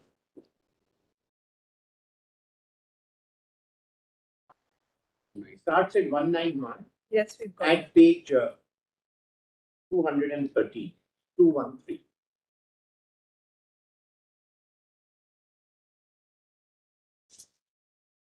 Whoever has done the bookmarking has done it very well. We must thank the young juniors who have done this exercise. Some absolutely outstanding youngsters assisting us in this matter. Otherwise, what happens to us? I know the Chavez, because when you people conclude arguments in the final hearings and we have to start dictating, then you have to start scrolling down, which is a big headache. I mean, when it's bookmarked, it takes you a second to go to that particular. Right. Your Lordship, be kind enough to have page 213. 213.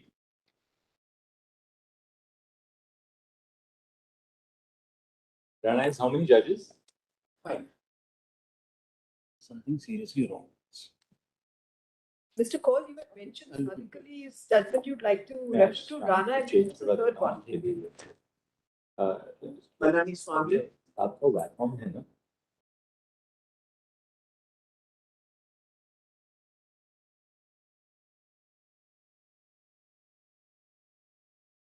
Kindly have placitum B on 213, which starts with, it is therefore not possible. That's para 5. The para 25 starts at page 212. Yes, we got it. It is therefore not possible to accede to the argument that under the 10th schedule of the Constitution, the Speaker has an independent power to decide that there has been a split or merger of a political party, as contemplated by paras 3 and 4 of the 10th schedule. Sorry, I didn't get this. I'm also. Are you reading Para 25. Para 25 starts at page 212. But it starts as in the context of the introduction. Yes, that's right. And you're It's like I'm on page 213, placitum B. it is therefore not possible. It is therefore. Yes. I don't have that. yes. It is therefore not possible to accede to the argument that under the 10th schedule of the Constitution, the Speaker has an independent power to decide that there has been a split or merger of a political party as contemplated by para 3 and 4 of the 10th schedule of the Constitution. The power to recognize a separate group in Parliament or Assembly may rest with the Speaker on the basis of the rules of the business of the House, but that is different from saying that the power is available to him under the 10th schedule to the Constitution, independent of a claim being determined by him that a member or a number of members had incurred disqualification by defection. To that extent, the decision of the Speaker in the case on hand cannot be considered to be in order in terms of 10th schedule of the Constitution. The Speaker has failed to decide the question he was called upon to decide by postponing a decision thereon. There is therefore some merit in the contention of the Learned Counsel for BSP that the order of the Speaker may not enjoy the full immunity in terms of 6(1) of the 10th schedule of the Constitution, and that even if it did, the power of judicial review recognized by the court in Teho to Holo is sufficient to warrant interference with the order in question. In a sense, this aspect may not be of of great importance in this case, since going by the stand adopted on behalf of 37 MLAs, the Speaker was justified in keeping the petition seeking disqualification of 13 MLAs pending, even while he proceeded to accept a case of split in BSP. The question really is whether the Speaker was justified in doing so. As we have indicated above, the whole proceeding under the 10th schedule to the Constitution is initiated or gets initiated as part of disqualification of a member of the House. The disqualification is by way of defection. The rules prescribed by various legislatures, including the UP legislature, contemplate the making of an application to the Speaker when there is a complaint that some member or members have voluntarily given up his membership or their membership in the party. It is only then that in terms of 10th schedule, the Speaker is called upon to decide the question of disqualification raised before him in the context of para 6 of the 10th schedule. Independent of a claim that someone has to be disqualified, the scheme of the 10th schedule or the rule made under do not contemplate the Speaker embarking upon an independent inquiry as to whether there has been a split in a political party or there has been a move. Yes. So, my lord, the Constitution bench of this court squarely says on this point that look at it from the lens of a legislature party, the split, the merger, but political party, what happened? While deciding disqualification under the 10th schedule, don't embark on an inquiry as far as the political party is concerned, which is not your domain or jurisdiction. And it was in this context, my lord, as I respectfully submitted, and on which great emphasis is laid by the other side, that it said that disqualification is ex post facto. Because on the date the Speaker ought to have decided the disqualification, because 13 MLAs had gone with the Samajwadi Party to support another government. Instead of doing that, the Speaker went on to decide on a subsequent event where 24 MLAs had joined the 13 MLAs and said there's a split in the party and supported that decision. Now, if those people had been disqualified earlier on a day, that split would not have happened. Now, with great respect, how can that ex post facto used in that context be meant to say that if ultimately you're disqualified from that day, you cannot approach the election commission? I put their case at the highest, even if I'm disqualified, with an ex post facto application. My right to go to EC as a primary member of the party is still not taken away. Yes. And secondly, in the present matter, as on date, and all the issues are pending, whether I have voluntarily given up my membership, whether I have defied the whip of the party. Now, which whip will be considered? I'll show the Maharashtra Assembly rules. The Maharashtra Assembly rules provide for a leader of the legislature party and a member is a member of the Legislative Assembly. It is the leader of the political party who writes to the Speaker and points out who is the leader, what are the designations of various MLAs, etc. Here, you claim someone to be the whip, we claim someone else to be the whip in the matter. Your whole case is that I have defied the whip, whereas our case is I have not defied the whip. The person that you appointed was appointed by a handful of MLAs. Whereas as we are concerned today, the majority has removed it who was appointed earlier. That is our case. Now, these are all issues, right or wrong, pending before the Speaker, and the Speaker will take a call. And in terms of clause 6 of the 10th schedule, his decision in this respect will be final. All right. So, Anything else? yes, so madam, 2 more judgments. Would you? What are you citing them on? Now, Which is the next one? The second one that I am citing to your lordships is Palana Swami. What page? Page 139 of the same compilation. At page 154. This is third last judgment.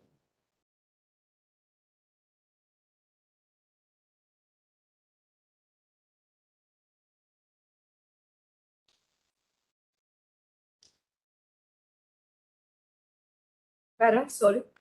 Yes, paragraph 25 and 26.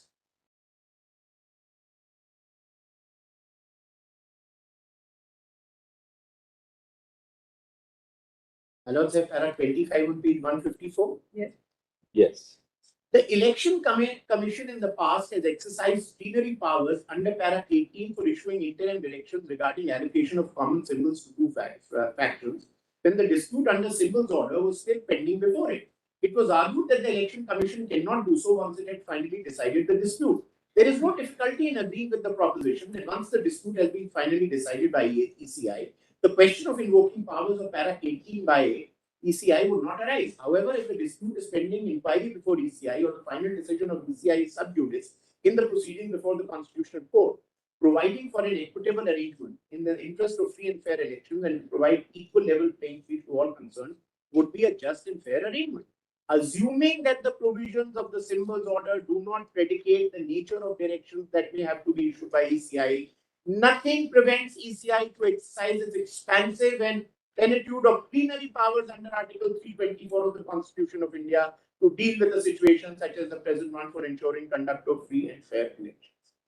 The purpose I am citing it, my lords, is that apart from clause 15 and 18, which adequately deal with the situation at hand, presuming the symbols order did not contain a provision, the Supreme Court says that even if a provision of the symbols order does not predicate or deals with a particular situation, the expansive powers, the field of powers given, Yes. can deal with situation under Article 324 of the Constitution.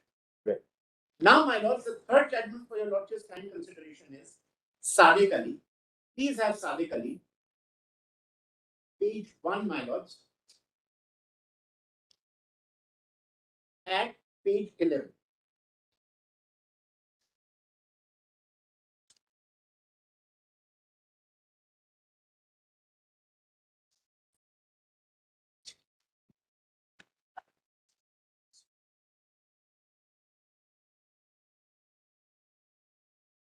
Para 20 on page 11.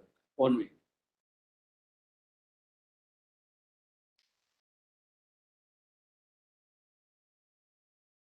Yes. Which para?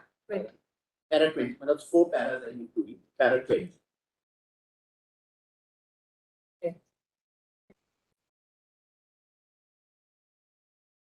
Starts with my lords perusal of different paragraphs. Yes. Yes. May I? With your lordship's permission? Perusal of the different paragraphs of the symbols order makes it manifest that they provide, as is made clear by its preamble, for specification, reservation, choice, and allotment of symbols at elections in parliamentary and assembly constituencies, as well as for the recognition of political parties in relation thereto, and for matters connected therewith. One such matter is the decision of a dispute when two rival sections of groups of a recognized political party claim to be that party for the purpose of the symbols order. Para 15 provides for the machinery as well as the manner of resolving such a dispute. Now kindly have para 22 on the next page.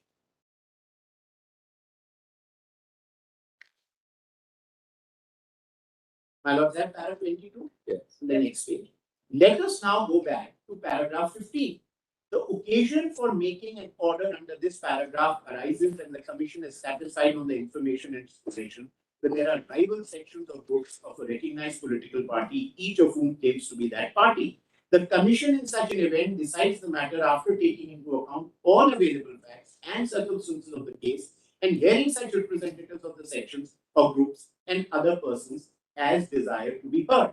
And now kindly have the next paragraph, that is paragraph 23. Somewhere in the middle, my lord, which starts with the Commission in circumstances had to decide the matter. Yes. The Commission in the circumstances had to decide the matter under paragraph 15, and we find nothing objectionable in communication dated so and so, sent to two rival parties on its behalf, wherein it was stated that the dispute appears to have arisen in which two of the groups in the recognized political party known as Indian National Congress for the purpose of symbols order. Then kindly have para 25 and 26. These are important. Para 25, page 14. Yes. Para 25, my lord, somewhere in the middle says for determining as to who are members of AICC. For determining as to who are members of AICC and delegates, the Commission accepted those persons as members of AICC and delegates who held that position in the earlier session of the Congress at Faridabad before the split. In view of the removal and expulsion which followed in the wake of the split in the Congress, the Commission, in our opinion, adopted proper approach for determining as to who should be taken to be members of the AICC or delegates, more so when in the opinion of the Commission, the validity of those removals and expulsions was open to question. The figures found by the Commission of the members of the two houses of parliament and of the state legislatures, as well as those of AIC members and delegates who supported Congress J, have not been shown to us to be incorrect. In view of those figures, it can hardly be disputed that substantial majority of the members of the Congress in both its legislative wing as well as organizational wing supported Congress J. As Congress J is a democratic organization, the test of majority and numerical strength, in our opinion, was very valuable and relevant test. Whatever might be the position in another system of government or organization, numbers have a relevance and importance in a democratic setup of government or political setup, and it's neither possible nor permissible to lose sight of them. Indeed, in view of the majority, which in the final analysis proves decisive in a democratic setup. And now kindly have, my lords, paragraph 35 on page 17.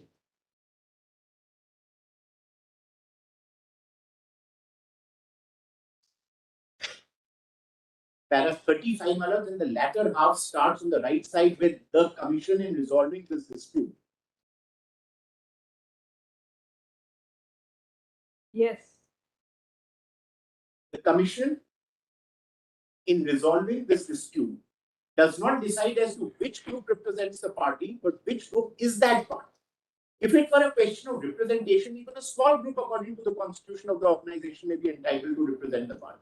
Where, however, the question arises as to which of the rival groups is the party, the question assumes great competition, and the numerical strength of each group becomes important and relevant factor. It cannot be gainsaid that in deciding which group is the party, Commission has to decide as to which group substantially constitutes the party. And now kindly have paragraph 40, which starts at page 18.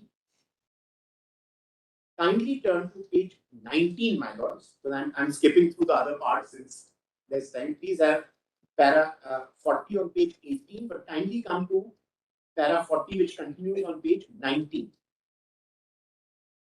And about somewhere in the middle on the right hand side, it starts with, if on the other hand, a dispute arises between two rival groups. And my lords have got that. If, on the other hand, a dispute arises between two rival groups or allotment of a symbol of a political party on the ground that each group professes to be that party, the machinery and the manner of resolving such a dispute is given in paragraph 15. Paragraph 15 is intended to effectuate and subserve the main purpose and objects of symbols order. The paragraph is designed to ensure that because of a dispute having arisen in a political party between two or more groups, the entire scheme of the symbols order relating to the allotment of symbols reserved for the political party is not set at naught. The fact that the power for the settlement of such a dispute has been vested in the Commission would not constitute a valid ground for assailing the wiries of and striking down paragraph 15. The Commission is an authority created by the Constitution and according to Article 324, the superintendence, direction and control of electoral rolls for and conduct of elections to parliament. Yes, Mr. Yes. So, my lords, my respectful submission is that Sadiq Ali in detail deals and says any dispute within the party, the entire machinery and jurisdiction is vested in the Election Commission of India. And one more argument flows from paragraph 25 and 26 is this, my lords, that they say that while determining majority, the date before when the dispute arose will be taken as the date, because after that there is a conflict. Now here, barely for you to get up and say you're disqualified, then they stand disqualified, they've given up voluntarily, the membership is of no consequence. Right, Mr. Right. Now, my lords, just two more judgments and I'm done. Which will not, I'll just give the citations. I will not trouble your lordships with those judgments. The one is All Party Hill Leaders Conference versus W.A. Sanma, 1977, Volume 4, Volume 4, SCC 161. That's part of your compilation. I'm very grateful. Paragraph 37, 41, and 42. And my lords, what they specifically say is that a fraction of the judicial power of the state has been vested in the Election Commission of India. A complete machinery has been provided. And the Election Commission of India has the exclusive jurisdiction to decide all that it has been provided for, taking it away from the courts. That is the purpose. And lastly, my lords, is Kanhaiya Lal Kumar versus R.K. Trivedi, 1985, Volume 4, SCC 628, paragraphs 10 and 13, effectively, my lords, on the point that even after the deletion of clause 3, sorry, even after the introduction of the 10th schedule, my lords, discussion on Sadiq Ali, the other provisions of the 10th schedule, the symbols order was all discussed. And nowhere has ever the Supreme Court ever said or taken a view that with the coming in of the 10th schedule, the symbols order gets diluted in any manner whatsoever, or the jurisdiction of the symbols order gets diluted with the introduction of the 10th schedule. That's a judgment I'm leaving for your lordship's kind consideration. Now, lastly, my lords, kindly just have the provisions, just the provisions for a minute of the Constitution.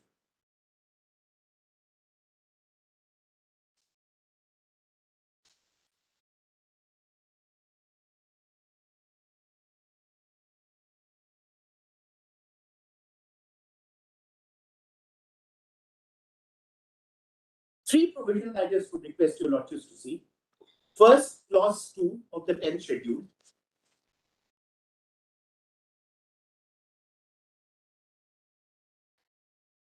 My lords have that. Subject to the provisions of 3, paragraph 4 and 5, a member of the House belonging to any political party shall be disqualified from being a member of the House if he has voluntarily gives up his membership of such political party, or if he votes or abstains from voting in such House contrary to any direction issued by the political party to which he belongs, or by any reason or authority authorized by it in this behalf, without obtaining in either case the prior permission of such political party, person or authority, and such voting or abstention has not been condoned by such political party, person or authority within 15 days from the date of such voting or abstention.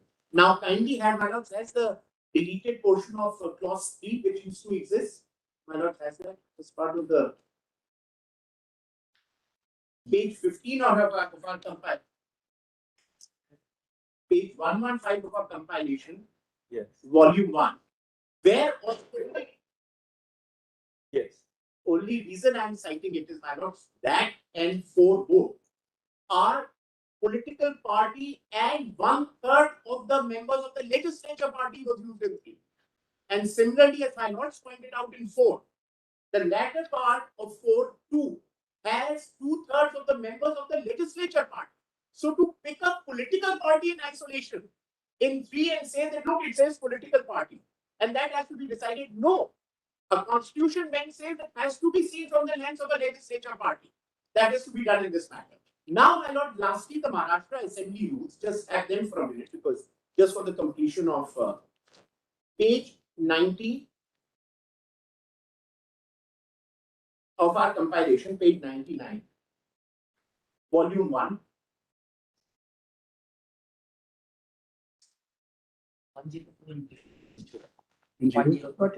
In the same.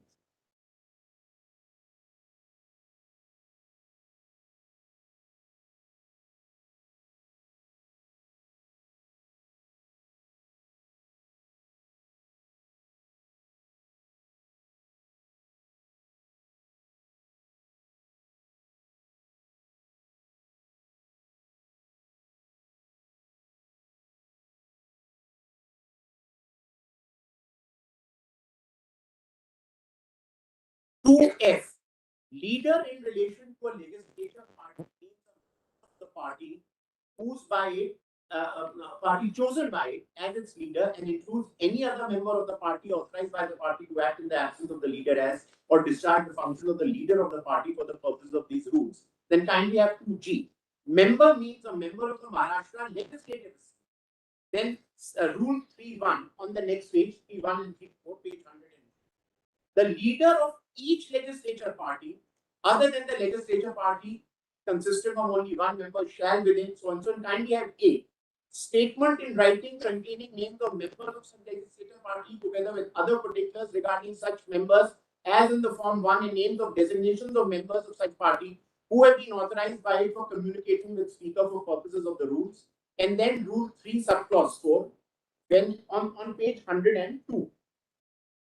Whenever any change takes place in the information furnished by the leader of the legislature party under sub-rule 1 or by a member under sub-rule 2, he shall, as soon as may be thereafter, and in any case within 30 days from the date on which such a change has taken place or within such period as the speaker may, for sufficient cause allowed, furnish in writing information to the speaker with respect to such change. So the speaker always interacts with leader. Leader is the member of the house and he gives all details of who's the whip, who's not the whip. Now, if there's a change of whip, the speaker will ask the leader. He's not going to go to the political party and conduct a vote who's the whip there or not. That is the purpose of this. And all parties understood it to be the same way, because whether we issued our official communications or they issued their official communication, they're all on the letterhead of the legislature party to say that the whip has been appointed. So to say, I'm very grateful, my lord, your lordship is very kind and thank you. Yes, Mr. Mangus. Implemented very briefly. The two relevant aspects your lordship may kindly notice. And my lord, since the time is short, I'm not going contention by contention and my lord, prima facie case balance of convenience. We just supplement what my learned friend has largely asked. Two relevant aspects, my lord, that the Shiv Sena had a pre-poll alliance with the political party of pre-poll alliance. I'm only leaving it at that, not making any submission as of today. There is a resignation by the then Chief Minister on the floor of before the test on 29th of June 2020. And that, Lord, in our respective submission from our side, was a conclusive evidence of losing the confidence of the House in him, and he chose to resign. Extremely relevant facts for even for prima facie case to be kept in mind, a pre-poll alliance and resignation by the then Honorable Chief Minister before the floor test is taken. Third, the no confidence in the Deputy Speaker, which came into existence in writing, expression whereof it came into existence in writing on 21st of June 2022. Is achieved, the test thereof is achieved on the touchstone of Article 179C, because my lord, a speaker can only exercise his function and jurisdiction if there is no lack of confidence in that office. If there is a lack of confidence in that office, he cannot proceed further, because that is the requirement of 179C of continuous existence of confidence in that office. And my lord, the floor test achieves both the purposes. The confidence in the leader of the house as the chief minister and the government, and the confidence in the office of the speaker also simultaneously. So two orders were passed by your lordship, Lord. The first order on 27th of June 2022, giving time of 2 weeks to file reply to the show cause notice issued by the deputy speaker, was nothing but compliance with the principles of natural justice, because 2 day notice was given when the requirement under the rules is at least 7 days notice. Lordship may just make a note. I'm only on the broader submission and prima facie case. What is the nature and scope of the order which your lordship passed? So, my lord, on 21st of June, there is lack of confidence in the deputy speaker. Deputy speaker has issued a show cause notice giving 2 days when the rules require minimum of 7 days. A writ petition is filed, and in the writ petition, your lordship passed an order on 27th of July by just seeking compliance with the principles of natural justice, not restricting any authority not to discharge. That's, my lord, utmost respect, my lord. A confusion is sought to be created, as in the order of 27th of July, some kind of a curtailment of jurisdiction of any authority. Kindly have a look. I'm not reading, my lord. Kindly have a look at the second last paragraph of the 27th of June order, I'm sorry, 27th of June order, which only makes available period of 2 weeks time to respond to the show cause notice given by the deputy speaker. Number 4, my lord, the non-existent assumption on the part of the other side, no matter what reply you could have given, you are to be treated as disqualified on the issuance of notice itself. The lack of confidence in the office of the deputy speaker further gets strengthened by such kind of a contention that no matter what your reply could have been, you were deemed to be disqualified the day when they are representing your lordship should be treated as disqualified. Now, my lord, kindly come to the document in volume 1 at page 82, my lord, which are the 1968 symbol order, only 2 submissions on that. My lord, the political party is not defined in the 10th schedule. Political party defined in the 1968 order, your lordships have seen. But before that, my lord, differences and dissent, which your lordships have observed on so many times, is a part of democracy in every sphere. Differences and dissent is also an essential part of intra-party democracy. The recognition, acknowledgement, and incorporation of that intra-party democracy, my lord, and differences and dissent is, my lord, in clause 15 of the order. Kindly have a look before I go to that. Page 82, my lord, of this document, which is the symbol order. Volume 1, my lord, of the documents on the filed by R4.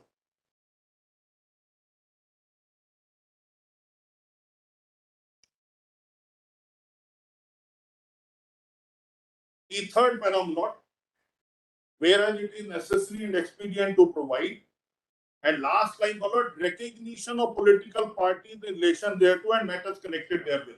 So free, a very important, significant aspect of that is recognize political parties and the matters in connection therewith. Now kindly come to the next page. Subclause H, political party. And political party defined here because of the plenary jurisdiction to be conferred upon the Election Commission of India on the recognition and incorporation of the principle of intra-party democracy, clause 15. Now, political party means an association or body of individual citizens of India registered with the Commission as a political party under Section 29A of the Representation of People Act. Now, my lord, various powers have been conferred upon the Election Commission starting from clause 14. Kindly have a look at that, my lord, page 91.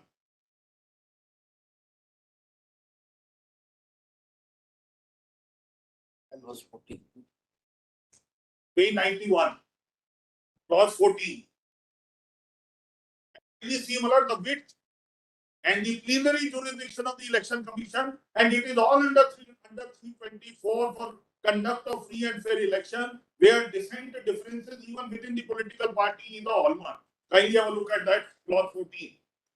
Power of Commission to issue instructions to unrecognized political parties. So that also is the concern of the constitution makers, and then culminating into 1968 order, an important feature. Even a non-recognized, unregistered political party. 15, my lord, I would like to read, but before that, kindly have 16. So when, my lord, the split and merger, my lord, there are two different clauses in clause 7, we deal with split, and merger is 4. That split and merger was originally a part of 15. And, my lord, also dealt with in clause 16. Kindly have a look at clause 16. Power of commission in case of amalgamation of two or more political parties. And then 16A, power of commission to suspend or withdraw recognition of a recognized political party. So, my lord, absolutely plenary jurisdiction. Now, kindly permit me to read 15 once again, my lord, at the cost of repetition. Power of commission in relation to splinter groups or rival sections of a recognized political party. When the commission is satisfied, and kindly see, my lord, it can be on its suo motu knowledge of the commission itself. It can come on an application because the word used are on information in its possession. It can come from any source. It is only signify the importance of this aspect for the free and fair conduct of election. In possession that there are rival sections or groups of a recognized political party, each of whom claims to be that party. I pause here for a moment. As my letter friend pointed out, my lord, in clause 3 we stand withdrawn from the attention schedule. On clause 4 we still continues to remain there. The concern is only with regard to number in the legislative party. It has nothing to do with the political party. Clause 2(1)(a) and 2(1)(b) that you are defining the directions of a political party, or you have voluntarily given up the political party, can apply, my lord, without the involvement of Election Commission if there is no cloud on who the political party is. The moment the question arises, who is the leader or who is the political party, as the surgically says, you travel to 15 of the 68 order, total exclusive jurisdiction of the Election Commission of India. So kindly see 15 or which I just complete and then go straight to the 10th schedule. The commission may, after taking into account all the available facts and the circumstances of the case and hearing such representatives of the sections or groups and other persons that desire to be heard, kindly mark the next word, do not decide. So for the purposes of 21A, political party, there is a question mark, the decision has to come from here, not from the office holder. Decide. The issue is not so much whether the election commission has the power or not. What they argue is the batting order, which should be decided first. But the question is, would that arise in a context where the channels are completely different and the process and the method and authorities are all different? But are there any cases where the issue relating to anti-defection as well as matters relating to party determination have been commonly taken up, not episodically, but at the same time? I'll just check up, I'll confirm it, but I'll come back to your lordship. Flagging this. My lord, please permit, I have understood, my lord, I'll see. My lord, I'm coming to your lordships are putting it.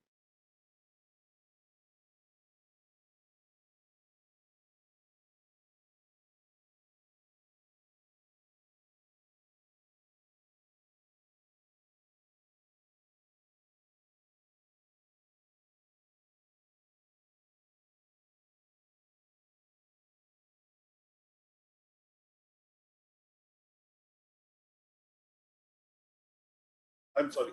Yes.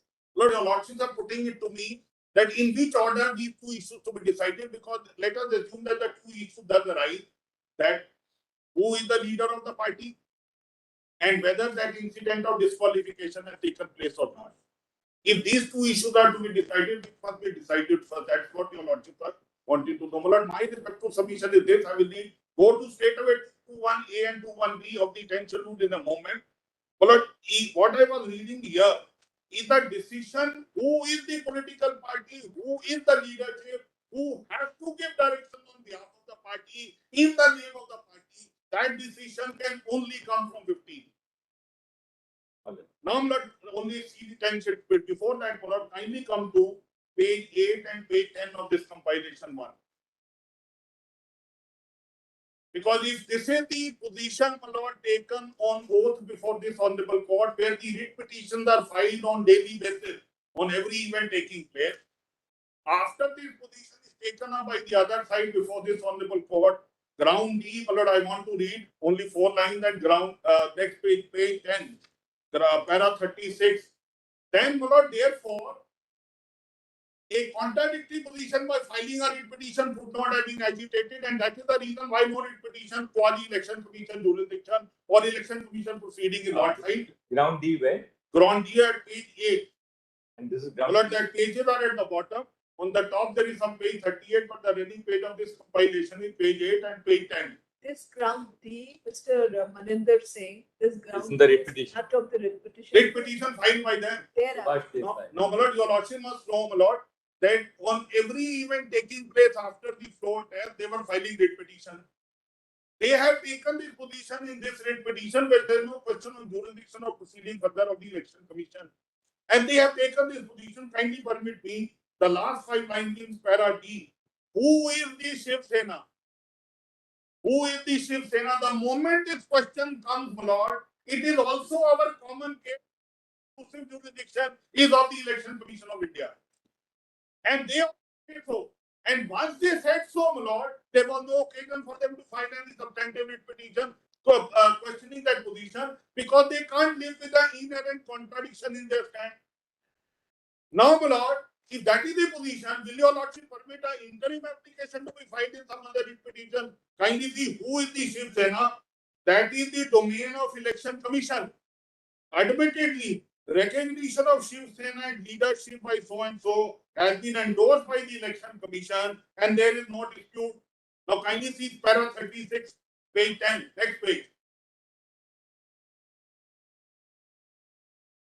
This is a part of the rejoinder, para 36.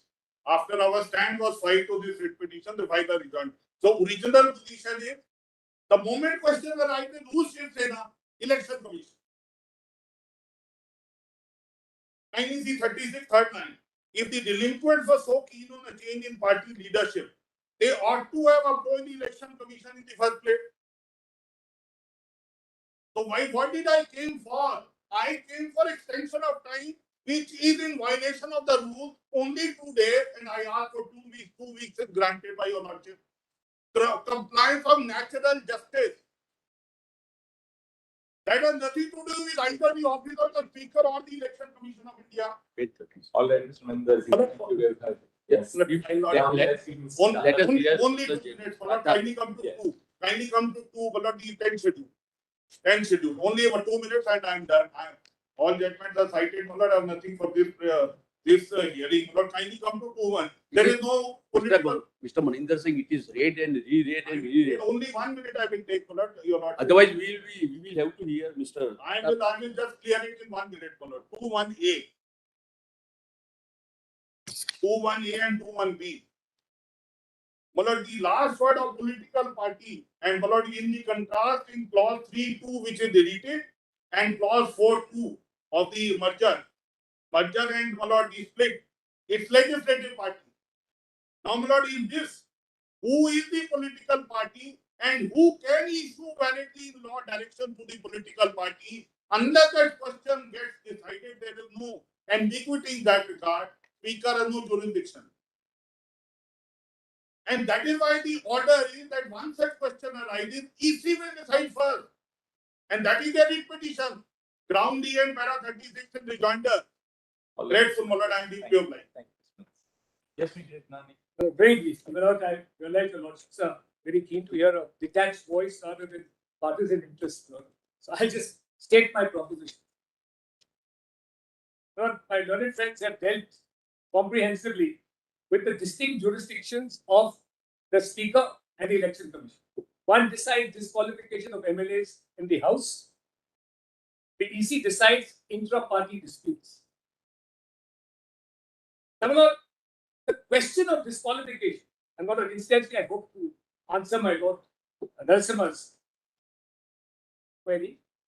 The question of disqualification under the 10th schedule is governed by a mandatory procedure. Particularly, there has to be a notice, a hearing, rules of natural justice, and a reasoned order. Now, there is no concept of potential or deemed disqualification. It has to be actual, not a deemed fictional one. The entire case of the other side, trying to link disqualification with intra-party disputes, is based on a disqualification which had never happened. There is no such question of a deemed disqualification. That fiction is a fiction of the other side. Thirdly, allied to this question is that the deputy speaker, in this case, there was no speaker because the then speaker had resigned since 5th February 2021. But the deputy speaker in this case was disqualified from embarking upon the adjudication procedure because it had been brought to his notice that he had lost the confidence of the majority in the House qua his position as deputy speaker. Now, my lord, this is not just Navam Varia's case. This is actually a mandate that when your own position as deputy speaker, i.e., the adjudicator of disqualification, is under question, then it is not just Navam Varia, they amplified it. But it's Article 181 of the Constitution's mandate. And I'm not going to read it out. Your Lordship will just note that Article 181 says this, that when the Speaker or the Deputy Speakers, a majority is itself questioned, he must desist from the adjudication process.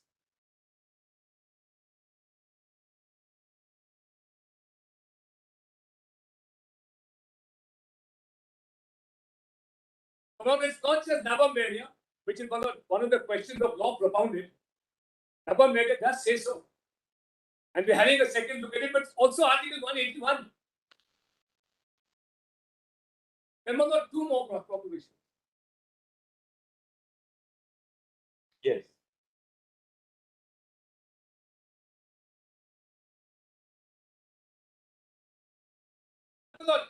Any link, in my respectful submission at the outset, the distinctive jurisdictions of the Speaker and the Election Commissioner, my lord, is determinative of this matter.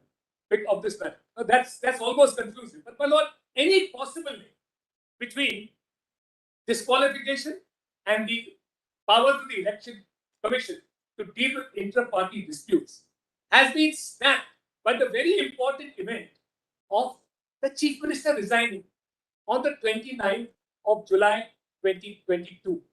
On that night he resigned. Sorry, 29th July. June. Sorry, June. 29th June. I'm so sorry. 29th June. Now, my lord, when that happened, a government fell. Nothing that happened thereafter, after he resigned, was a consequence of what happened previously. When the Chief Minister resigned, what kicked in was a process which was obligatory on the governor of the state. The governor had to then decide whether he could find a stable majority, which in turn necessitated discovering that person who commanded a majority of the House, and that person could therefore offer a stable government. That the governor proceeded to do. And because this is the mandate of Rameshwar Daya of 2007, I'll give us the citation. Rameshwar Prasad. In that judgment, the court said when the governor is setting about the task, and it's paragraph 161 in particular, what you just know, when he is setting about the task, his constitutional obligation to form a stable majority, he has not to be deterred by any questions of potential disqualification. So the governor did that, and a new government came into existence. Now, my lord, when a new government comes into existence, a stable government, one more article kicks in, and that is Article 178. Please see that.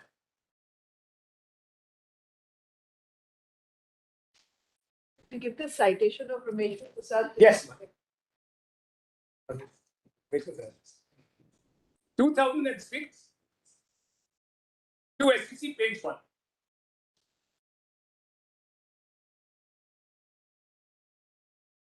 Legislative Assembly of a state shall, as soon as may be, choose two members of the Assembly to be respectively Speaker and Deputy Speaker thereof, and so often as the office of Speaker or Deputy Speaker becomes vacant, the Assembly shall choose another member.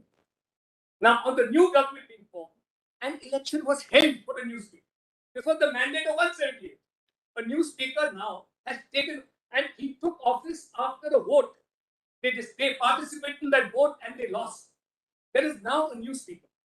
Any questions of disqualification, and my lord, the Deputy Speaker only performs the task of the Speaker when the Speaker is not there. Once you have a Speaker, any question of disqualification now goes to the Speaker. There is no need of disqualification, and they want to run away from the question of actual disqualification because the new Speaker has come. So, in short, my lord, I will beg. Thank you, Mr. Datar. But just one question of justice. There is a judgment of the division bench, a recent judgment of the division bench, which goes into this between 10th schedule and the election commission. It's a division bench Of the Kerala High Court. what is the citation? Yes. Okay. It's in the compilation. It's 2021 4 KLT SN 33, page 51. But it's an I compilation and it's judgment number 7 in our compilation of it. Particularly paragraph 76, the last paragraph, it's the one case which decides both the issues. It's the first case I've seen where both the disqualification as well as the inter-party dispute was concerned, and the impact of each. Mr. Solicitor, you want? Sir, only 5 minutes because I appear for the governor. Therefore, my role is different. In my role, I have already played and if required, Lord, I may play, but only question your lordships in the today's hearing required to answer is this. But when Article 324 was framed, just giving a little background and 5 minutes is broadly outer. When 324 was framed, so there is a beautiful discussion which I will not read, I will pass it on, where Dr. Ambedkar examined what was the purpose of 320. And one of the main purpose was that certain political questions may arise as against the constitutional questions. And those political questions, there has to be an authority who, apart from conducting election, will also decide. And that is the election commission. Your lordships would also not possibly be able to go into the political thicket in case of president rule, etc., in a different fact situation which is not arising. The only question which needs answer for the today's limited hearing is, can your lordships take a call whether this faction is right or another faction is right? That answer will decide today's hearing. Answer in my respectful submission, no. This is essentially a political question. There are rules framed by the Election Commission of India as to how that question is to be gone into and decided. Because this is not for the first time that such a situation has arisen. That within the party, two factions claim that I am the original party. Somebody will have to go into that question. And that somebody, under the scheme of the Constitution, is only the election. Third question, whether both would be overlapping. In other words, suppose the question of disqualification is held against the client of Mr. Kaul and Maninder Singh, would it have any impact on the exercise to be undertaken by the Election Commission? The answer is no. Suppose the Election Commission takes the call that this faction is the correct faction, represents the original political party. Would that have any impact on the decision to be taken by the speaker? The answer will be no, because your lordships are assisted on both spheres. Yes. Here the speaker will decide that whether they voluntarily gave up membership, etc.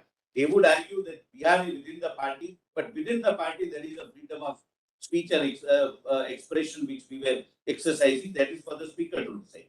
But even as disqualified MLAs, they would still continue to be members of the political party because there is no disqualification from membership. So the Election Commission is merely deciding which group represents the original party. So right now, for the limited purpose, my respectful submission is that let the Election Commission discharge its duties. Thank you, Mr. Datta. Mr. Datta?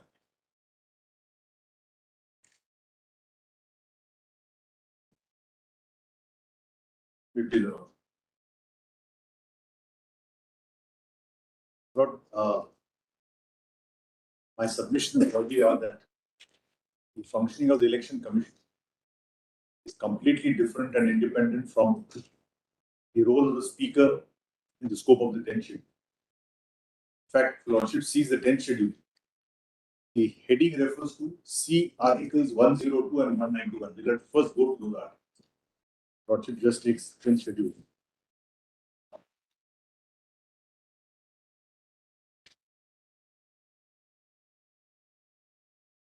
This Articles 102.2 and 191.2.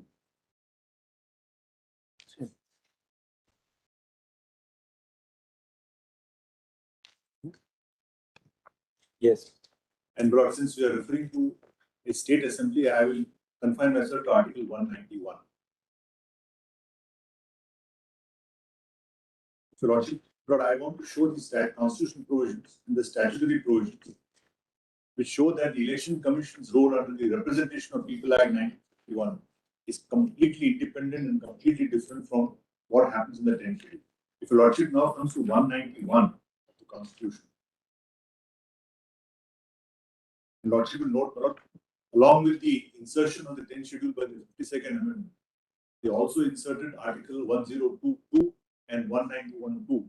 And if your Lordship sees 191.2, a person shall be disqualified from being a member of the Legislative Assembly or Legislative Council of a state if he is so disqualified under the schedule. Now, please come to 191(1)(a). The Lordship kindly sees, person shall be disqualified from being chosen and for being a member.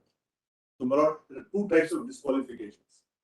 A threshold disqualification, where you can't even become a member. And during the And second, during. But in the company law, they use more elegantly. They say disqualification and vacation. You become a director, then you vacate the office. So when we say disqualification for being, it actually means disqualification from continuing as a member of the house. Now, Lordship will just see A, if he holds any office of profit, B, if he's of unsound mind, C, if he's an undischarged insolvent, and D, if he's not a citizen of India and has voluntarily acquired citizenships, etc.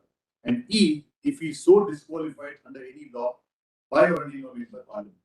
The Lordship will find that there are 4 constitutional disqualifications, which is A, B, C, D.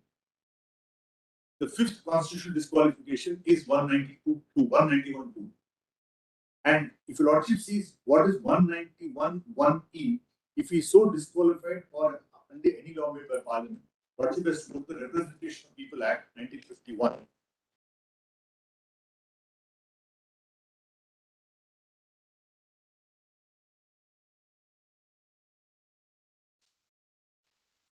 But I will be basically referring to the Constitution and the Representation of People Act, so Lordship will just keep these bare accents. Great. Now, if Lordship just sees the index, the table of contents of the Act, of the Representation of People Act 1951.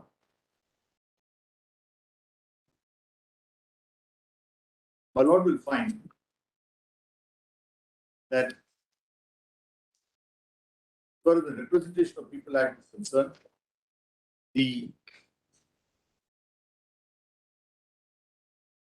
please see the table of contents, the index will give you also the architecture of the Act. Chapter 1 and 2 talk of qualifications. And my Lord will kindly notice that chapter 3 and 4 deal with disqualification.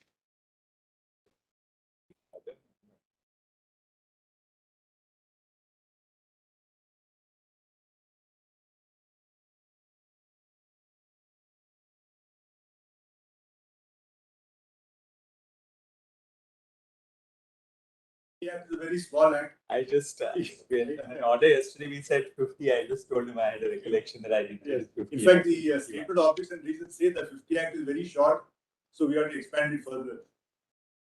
Yes. So, Lordship will kindly come to chapter 3, just the headings. Definition, disqualification for conviction, disqualification ground of corrupt practices, disqualification, etc., etc. And chapter 4 is disqualification from voting, where you are a member but you can't vote. Now, what I'm submitting is, Yes. the Parliament and the Constitution has consistently made the difference between what are disqualifications under the Constitution and what are disqualifications. As far as the Representative People Act is concerned, the authority to decide is the Election Commission. Actually, I'll come to 191. The President will decide, but he will take the opinion of the Election Commission. If your Lordship now, so the point I'm making is, the disqualification given in the Representation of People Act 1951 is a completely different thing. The role of the Election Commission, being a constitutional body, is clearly demarcated, and it is neither hedged nor restricted by the 10th schedule in any manner.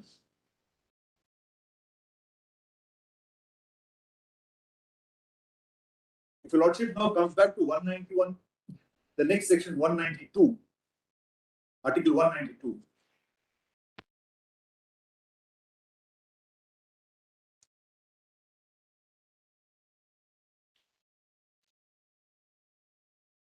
Yes.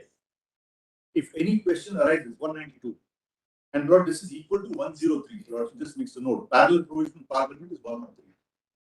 If any question arises as to whether a member of a house of a legislature of a state has become subject to any of the disqualifications mentioned in clause 1 of Article 191, the question shall be referred to the governor and his decision shall be final.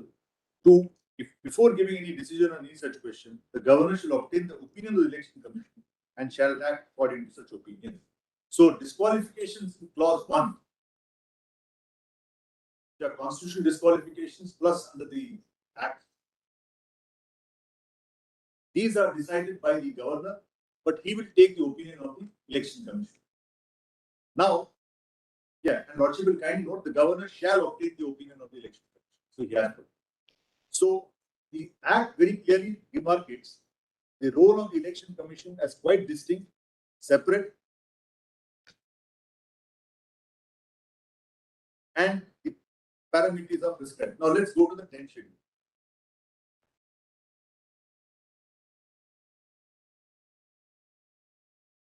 Lordship will first see para 2C is original political party. Original political party. But if my Lord sees the definition in the Representation of People Act 2F, my learned friend, I think somebody referred to the room, but if your Lordship goes to the Act itself, the Representation of People Act under 2F, Political party. Political party means a political party which is, once again, this opens into the 50 Act. Mr. Maninder Singh referred to that. He referred to the rule. To the rule. Identical. Identical. Symbol order. Yes, I think in the simple order it's 2H and here it is 2F. But the point I'm making is the purpose. 2H. Yeah, 2H in the rules, 2F. 2F corresponds to 2H. Now, it talks of political party means an association or body of individual citizens of India registered with the Election Commission as a political party under Section 29 capital A. And just see 29 capital A for a minute. Registration with the Election Commission of associations and bodies as political parties. So Lordship will see, my Lord, it's not necessary to you have to be a society or a trust. It can just be what we call an income tax, an AOP, or a body of individuals. The association of body of individuals, citizens, calling itself a political party and intending to avail itself of the provisions of this part, shall make an application to the Election Commission for its registration as a political party. Now, my Lord, my humble submission is the need to call, when you talk of original political party, that means there is something which is original and something which has come later. That must be because of the provisions of para 3, where a group of people could split and form a separate party. So that could perhaps be the reason why they use the word original political party, which means the political party contemplated and registered under Section 29A. That could be the original political party. And para 3, where they say that if more than 1/3 people split, they could sit as a separate member. And in fact, the 91st Amendment says that this bulk defection is causing harm, and therefore they decided to do away with para 3 completely. So my submission is original political party must be understood to be, my humble opinion, the 2F read with 29A party.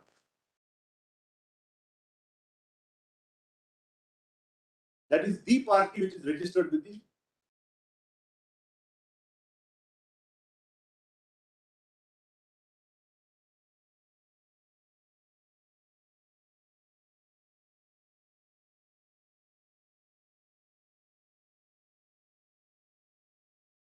for the purpose of anti-defection. They said that even if more than 1/3 members go, it will not amount to defection. That has been done away with. So now basically original political party will now be relevant only in the context of merger, which I will come to later. But for the purpose of us, that's the meaning of original political party. Now what is legislature party? Legislature party means, Lordship sees the constitution.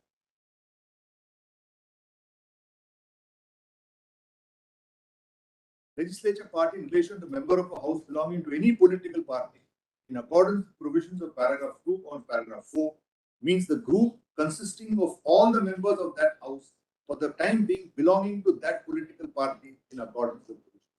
Therefore, if the political party is a larger set, then the legislature party is a subset of members of that political party who are also being elected and now form part of the house.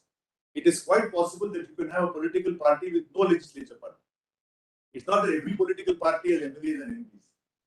So, legislature party is a subset of the original party That is, every legislature member, every member of the legislature party will necessarily be a member of the political party. This is now, coming to the role. Now, what is the question here? As Malad just put it, the batting order. Suppose there is a case of a split in the house in this particular case. But I am asking a case independent of any kind of, as a general principle of law, what is the role of election commission? Suppose there is a defection crisis in any assembly or parliament and the matter is sub judice either before the High Court or the Supreme Court. Does it stymie? Does it stop? Does it interdict the functioning of the election commission? Is a question which a lordship has to answer. And my humble submission is, when do we avoid parallel proceedings? We generally avoid parallel proceedings when the jurisdiction is concurrent. When the jurisdiction is concurrent, and typically there is a higher forum and a lower forum. And as a general group, the subordinate forum will yield to the higher forum. So if a matter is pending in the High Court, say for example in a tax matter, and lordship gives a notice, then typically the officer will not proceed because he will await the decision of the High Court. So parallel proceedings come where the jurisdiction is concurrent, and there is a possibility of the possibility of two authorities coming to contradictory conclusions.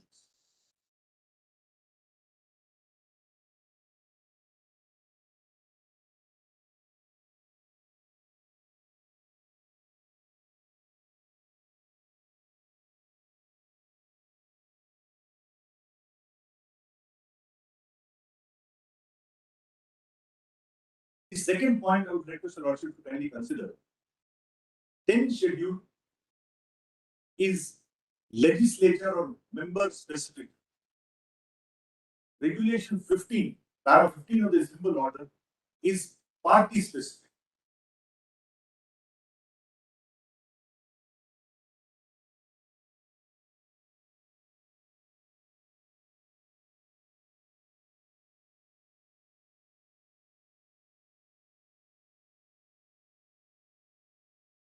So the issue of disqualification would really relate to the membership of that house. Of that house, that's what one of A particular state Yes. legislature, or if the case may be one Because, house yes. parliament. 191(2) says you will be disqualified member of that house. It doesn't say anything about your political affiliation, political party membership. Para 15 is really agnostic on Yes. the legislature because Yes. that is irrespective of whether there is or there is not any In disqualification. fact, as I mentioned, that political party may not have any member of a particular house also, or it may have members. So what we are concerned is, now if the lordship sees the what I call the structure of a 10th schedule, first one is definition, 2 is the substantive, what is disqualification, 3 and 4 are exemptions to that disqualification, that is 1/3 member and merger. So 2 is the bar, the disqualification, 3 and 4 are exceptions. 5 is also an exception where it says that if you're a speaker, it's very unique for a speaker if he gives up his membership, then when he comes back, he can get disqualified. 6 is the procedure, which came up for consideration in Kyoto Hall. And 7 are the rules. So if a lordship kindly sees every para in the 10th schedule refers to the disqualification of a particular member. The lordship, para 2A, for example. Here is a case where 2A of the 10th schedule.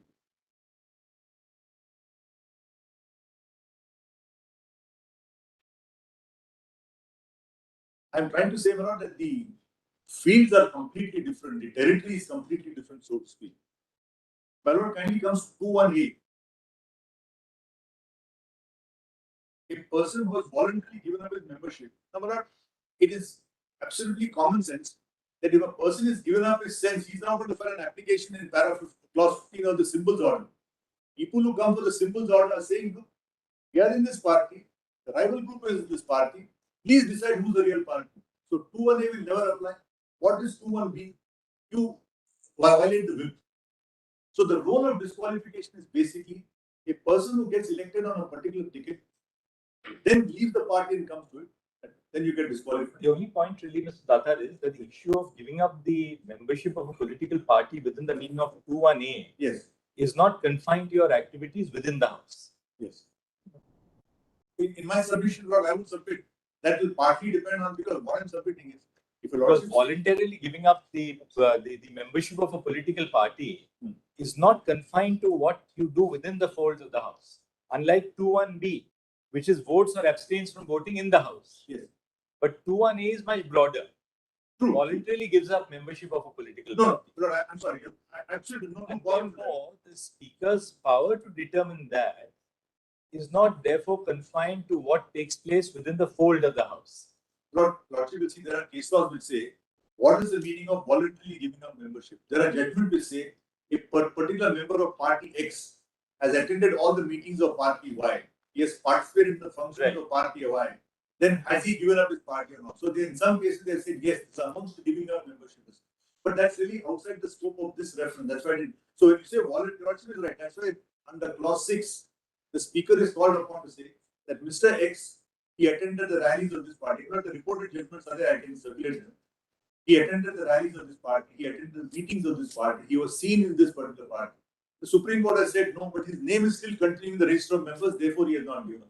In 2 cases, they said this itself indicates that he has given up his membership. So, is it a? I mean, it can be impliedly giving up also, physically actually giving up also.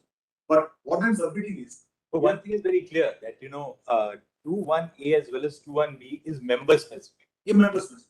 15 is not in that sense member specific. It deals with a faction as to whether a particular faction represents a political party. Now, Lordship will come. It refers to a collective group as to whether that represents a political party. Now, Lordship will come. Yes. So, what I'm submitting is, paragraph 15 basically refers to the collective right, the collective party. Who is the real party?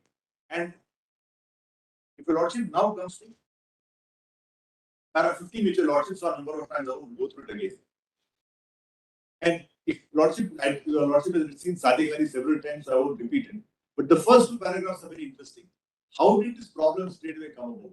Because Nijalingappa came to the Congress so, and Jagjeevan Ram was Congress chief, and we've all gone through the controversy in those days, the Congress so, the Congress, etc. And then the argument was that the Congress who had majority in the Congress working committee. Lordship will kindly just give a broad outline of that case. Sadiq Ali is of which year actually? 1975. 75. But this took place in 1969. Yes. We were, so in that sense, Sadiq Ali was doing a bit of a postmortem on what happened. No, but what happened was because Justice Sena remarks in an abnormally prolix order. The prolix itself is abnormal, but his Lordship says abnormally prolix order of 437 pages. The Election Commission has drawn. There, what happened was, Lordship will just keep on just 2 points. Lordship will know. Sadiq Ali deals with 72 Supreme. Sorry, it's Sadiq Ali says 72 4 SCC 664. Sadiq Ali says the Election Commission went by 2 tests, and that Supreme Court approved. One was the test of majority. Test of majority qua Parliament and individual houses. They took the strength of the Congress in the Lok Sabha, in the Rajya Sabha, in the individual houses, and they said that out of these number of MPs, X are in the Jagjeevan Ram faction. Y are in the Nijalingappa faction. They go statewide. But you want to see that, I can show that later. That's the way. Then they say, at the All India Congress Committee, working committee, where more than some 2,000 odd members were there, a large majority voted for this particular group.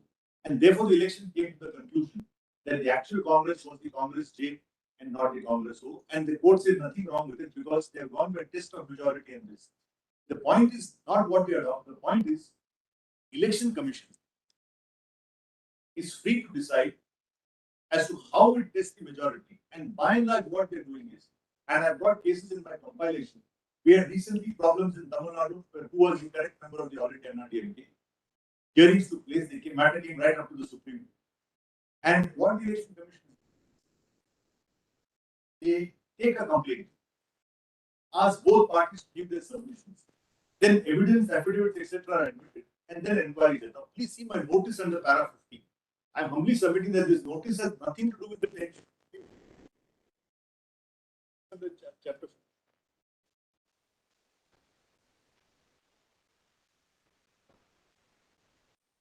Lordship will kindly see out. Yeah, please see the page. Please see my notice page.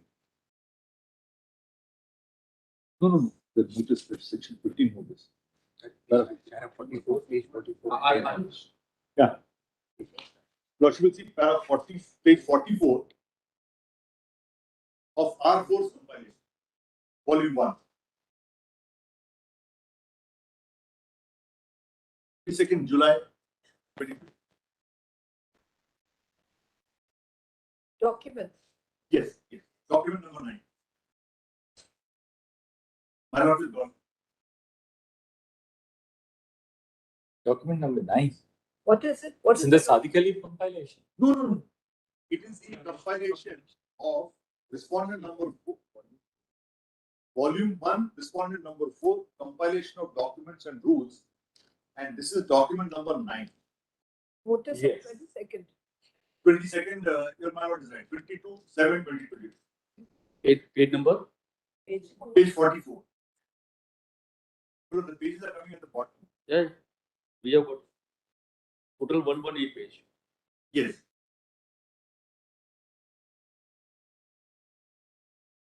So Lordship will kindly see the notice is sent to both and then subject so and so. After the preamble, kindly come to para 2. The commission is in receipt of communications as delineated below.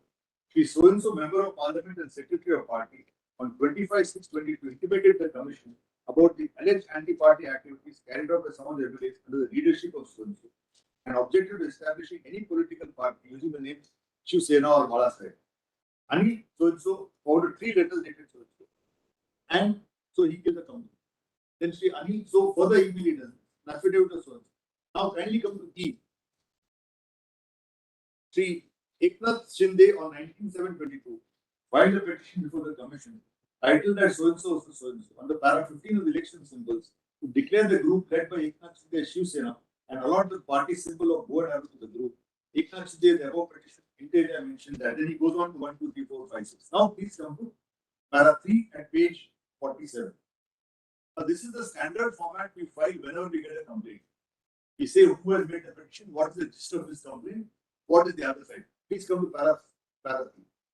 Para 15 of the election symbols and reservation allotment order 1968 provide that when the commission is satisfied on information, your lordship see para 15, I won't read it again. On due consideration of the totality of information available on record with the commission as summarized above, the commission is of the opinion that there are 2 rival groups in Shiv Sena party, one led by Uddhavji Balasaheb Thackeray and the other led by Eknath Rao Sambhaji Shinde. Each group is now claiming to be the party and therefore the matter requires a substantive determination by the commission under para 15 of the election symbols. In order to place both the rival groups on even keel and to protect their rights and interests and going by the past precedents, the commission has directed the documents submitted by the rival group be exchanged and the reply and written submissions be invited from the 2 groups. The steps envisaged under para 15 proceedings prior to the hearing rival groups require both rival groups to submit the respective documentary evidence of the support claimed by them, the organizational and legislative links of the parties. Accordingly, Commission has directed both the group to furnish written submissions and their respective documents to support their claims by 8th August 2020. But when the matter came up, I told the court that this is just the first step. There is no need to stop me.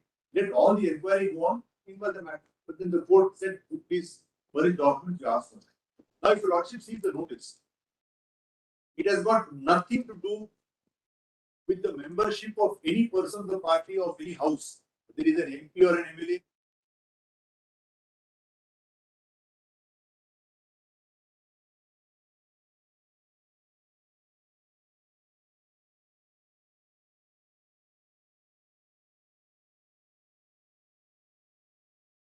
Nothing. Secondly, my lord, by submitting this application by respective sites, none of the provisions of 10th schedule are attracted. Because 10th schedule disqualification is limited to 218, 21B.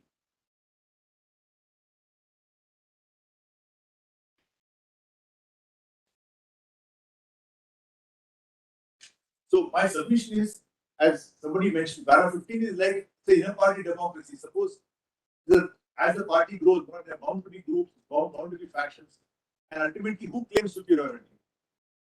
There is no floor to test the house. So only way election can do is to get documents, get affidavits, listen to the parties, and then decide. Now, Lordship will just see how we have done it in one case from Tamil Nadu. I think that Anna DM. I don't think we need to go into the issue. No, what I'm saying is because Lordship will see number of advocates have appeared, numerous documents have been filed, hearing has been conducted. Yeah. So Data, you have already said so in your paragraph 3, Yes. the procedure to be followed by the election commission. Correct. You have already stated so.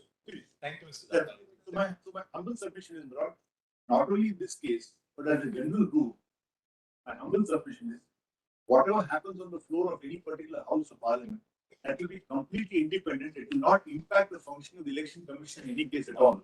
Two things can happen. Either Lordship may allow the petition or dismiss the petition. The result of the paragraph 15 order will be completely independent of that. Whether a person is disqualified or not disqualified. He doesn't cease to be a member of the political party. And we have to go by the majority of the members of the political party, not of the legislature party. The impact of things will be on the legislature party, but not on the political. Yes. Thank you. Thank you, Mr. Yes, Mr. My friend is right. These two, 10 schedule and para 15 operate in different silos. Then he's right. That's what your lordships have to decide. My lord made a very important and significant comment. A lot of these issues in respect of voluntarily giving up members of the party doesn't happen in the house. You go to Gujarat, hobnob with the opposition. Then you go to Guwahati. From there, you are sending notices. Then you accompany the leadership of the BJP to the governor. All this is not within the house. All this is outside the house.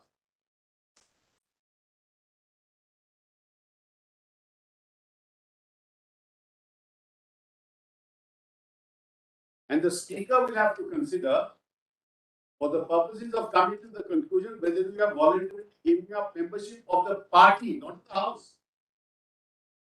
It is because of that you are disqualified in the house. Giving up membership of the party outside the house amounts to disqualification within the house. So you can't say one is different from the other. What happens in the house is unrelated to what happens outside the house.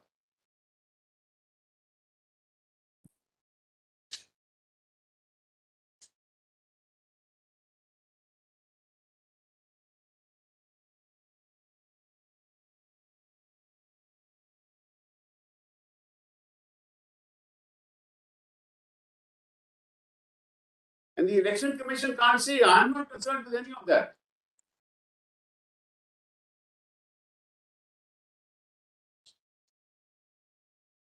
Number two, Manoj, in paragraph 21B, if you vote against the whip, you will be disqualified not just under 21B, but also under 21A. Once you violate the whip, Manoj, not only have you expressed yourself that you are voting contrary to the whip, you are also saying, I'm no longer a member of your party, but I'm not bound by your whip. That's the constitutional position. With the greatest respect to my learned friends, Manoj, they are completely misled, Manoj, the decision of this court in Rajendra Singh. Let me just give you a notice briefly what it was. Of the BSC. Joint hands with the Samajwadi. Now, there were 109 members of the House. The speaker gave notice, nothing. He did nothing. After a few weeks, 24 more of them joined. So they became 37. Then the speaker said, this 37 is 1/3. And because this 37 is 1/3, therefore they are protected under the 10th schedule, because at that time paragraph 3 was there. This court said no. You have to decide on the day when 13 members went to the speaker. They were at that time not 1/3. the Speaker wrongly allowed 1/3 to develop to give protection to the 10th schedule under paragraph. Therefore, the disqualification relates back to the time of the 30 members of the Speaker. That's one part of it. My judgment is completely wrong. That is unrelated to the issue of giving up membership of the House.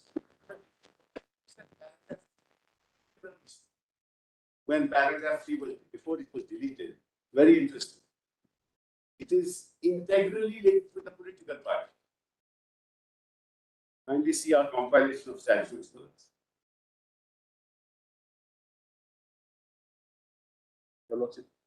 Paragraph 3. You can read it out, Mr. Sorry. He says not given to the court. I'm sorry. That's okay. And it's not in the footnotes. Otherwise, normally it's in the footnotes. Yeah, of I'm also the- looking at the but, footnote. this There was- footnote doesn't have it actually. I'm sorry, I No, mean, that's all right. Just read it out. where a member of a house makes a claim that he and any other members of his legislature party constitute the group representing a faction. And you see whether the correlation of this with paragraph 15, which has arisen as a result of a split in the original political party. It's 115 of their compilation. Have a look at that. Better what we did. You can. And such group consists of not less than 1/3 of the members of such legislature party. He shall not be disqualified. So what does it say? A member of a house who claims that he and any other members of his legislature party constitute the group representing a faction which has arisen as a result of a split in his original political party. So when the Speaker decides in the paragraph 3, Rajinder Singh Rana says, merely because you make a claim is not enough. The Speaker will have to prima facie decide that there has been a split in the original political party. It's not a question only of the legislature. And that is reflected in paragraph 37, 36 and 37. You just read 37 because that's why I wasted time with it.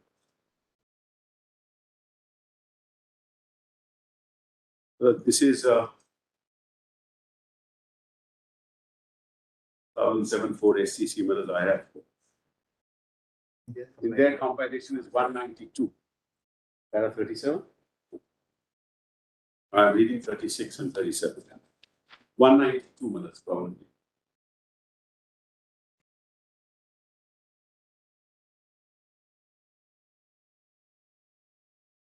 So 219, my lords.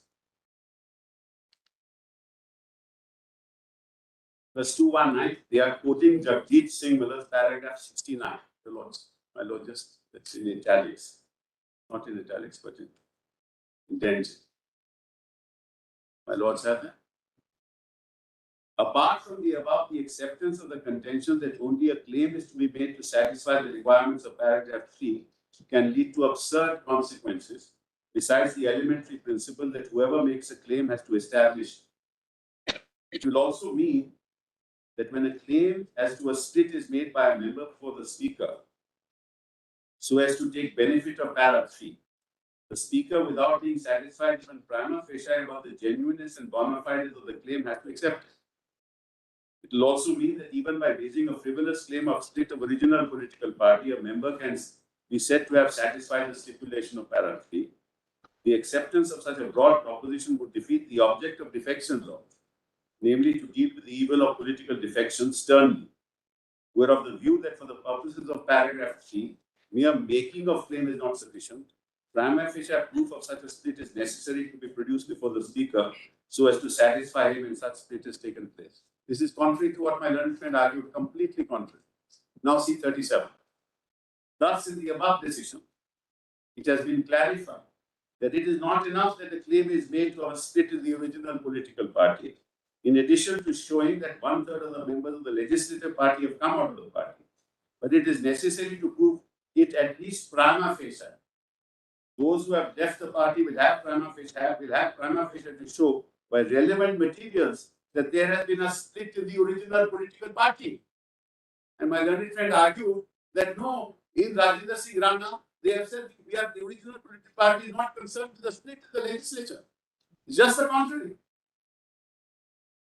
The argument, therefore, that all of the other than 37 MLAs required to do so was to make a claim before the speaker that there has been a split in the original political party, and to show that 1/3 of the members of the legislative party have come out, and they need not produce any material in support of the split in the original political party, cannot be accepted.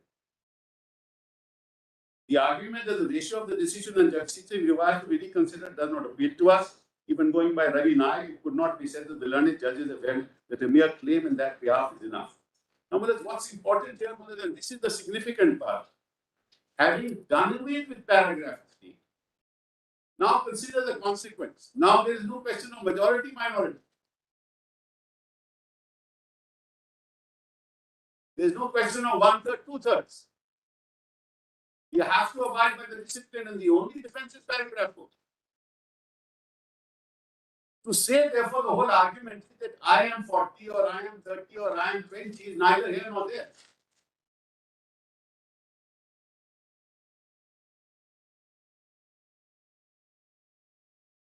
For the purposes of the 10th schedule, this is irrelevant.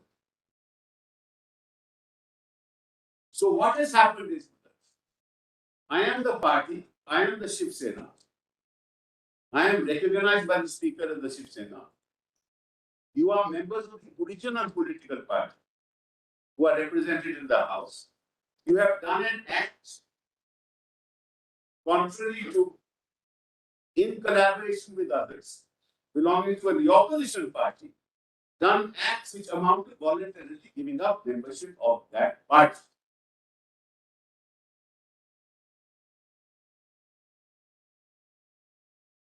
Now, if this is decided by the speaker in these petitions, what will it relate back to? Relate back to what happened after 21st of June. Para 34 of this judgment clause. The act of disqualification occurs when a member voluntarily giving up his membership of the political party or at the point of defiance of the way wished to it. Therefore, the act that constitutes disqualification in terms of para 2 is the act of giving up or defiance of the whip. The fact that the decision in that regard may be taken in the case of voluntarily giving up by the speaker at a subsequent point in time cannot and does not postpone the incurrence of disqualification by the act of the legislature. It will therefore relate back. Now, if it relates back to us, then it will relate back to what happened between the 21st of June and thereafter. What the Election Commission is seeking to do is to decide the status of the party, so-called party, on 19th of July. But what will happen on the 19th of July thereafter has nothing to do with what's happened before. Because what has happened before is that they have given up the membership of the party. Let's ask the question, a very important question that we threw him out of the post. But the CRA, volume 2.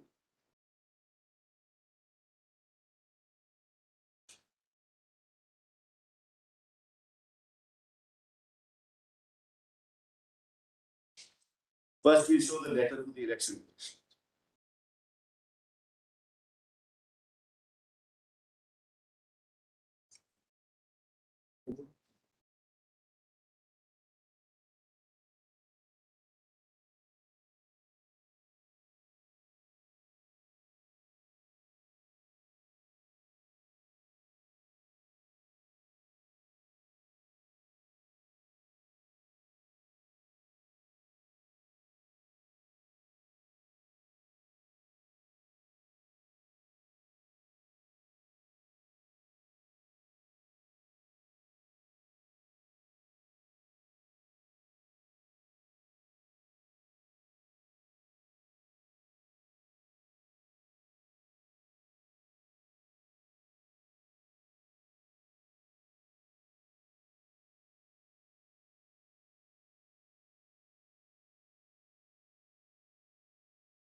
Now, let us kindly see the letter we wrote to Sindhi on the 30th of June. It is much before 19 July. At page 321. Convenience compilation, volume 2, page 321.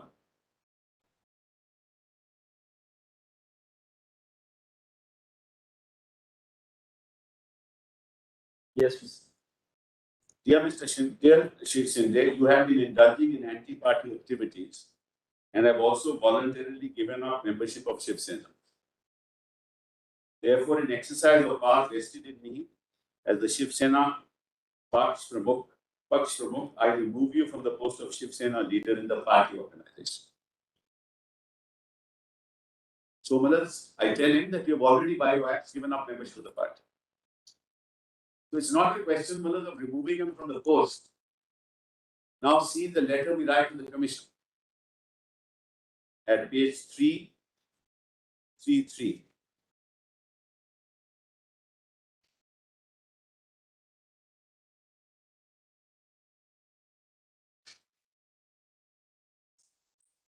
This is on the 1st of July. Yes. Second paragraph. As you are aware, Eknath Shinde has indulged in anti-party activities and has voluntarily given up. 1488. 1488. PDF.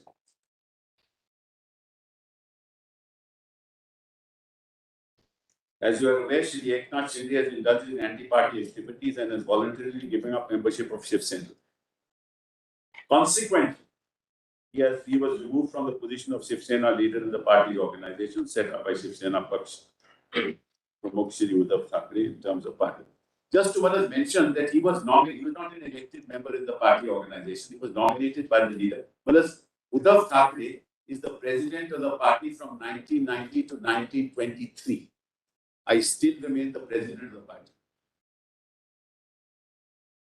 Even now. Sorry, 2018 to 2023. As per the records of the election commission. So I remove him. He was a nominated member. I remove him. I tell the commission and I tell him that you have voluntarily given up membership of the party. So it is my case, Malas, that he is not even a primary member of the party.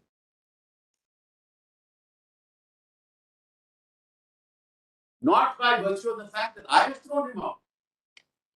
By virtue of the fact that under the 10th schedule, he has committed acts in terms of which he is disqualified by virtue of 218. My learned friends are saying that this has nothing to do with the election commission. As a matter of constitutional law, how is that possible? In other words, the election commission will decide and will presume as a matter of law that he continues to be a member of the party. Whereas this under the 10th schedule, by his acts, he is no longer a member of the party.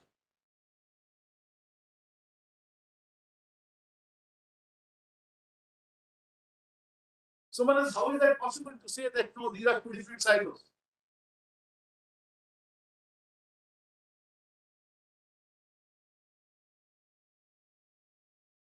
Now, Manas, and therefore, Manas, I am saying because there is no defense now available under the 10th schedule at all as far as paragraph 3 is concerned or any other paragraph is concerned. The only defense available is merger. And in the context of merger, Manas, if your lordship looks at paragraph 4, just give me a minute.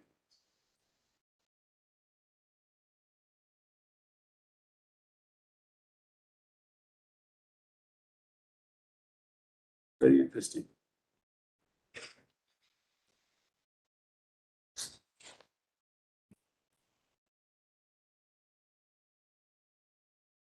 Should not be disqualified under subparagraph of paragraph 2, where a regional political party merges with another political party. And he claims that he and any other members of the original political party have become members of some other political party. So, Manas, if he is a member of the Shiv Sena and Shiv Sena merges with somebody else, the stand of Shiv Sena is effaced. He is no longer Shiv Sena. So he merges with another party, or he has another party merge with him and he forms a new party. the new party or the merged party becomes his original political party. I hope I made myself clear. Yeah. So it becomes his original political party, so he's washed his hands off the Shiv Sena. That's the consequence of paragraph 4.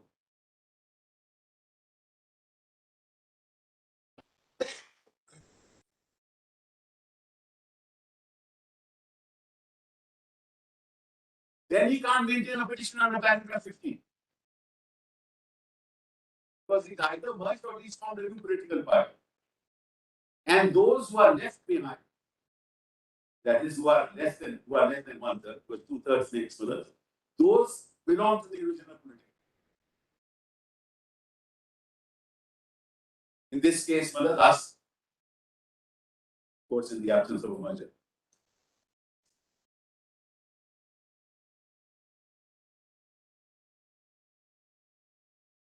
So, therefore, the nomenclature of the original political party, which was attractive when they were first elected to the House, they've lost that in the paragraph. Now, see what my learned friend read. He said, please read the last part. For the purposes of subparagraph 1 of this paragraph, the merger of the original political party of a member of the House shall be deemed to have taken place if and only if not less than 2/3 of the members of the legislative party concerned have agreed to such merger. Naturally, because we are now talking about formation of a new party.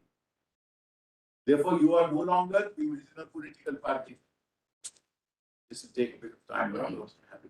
Mr. Zibal, you can conclude your argument. No, you are in joint council. They have argued for this. No, that cannot be tit. No, that cannot be tit for tat that he has taken 2 hours.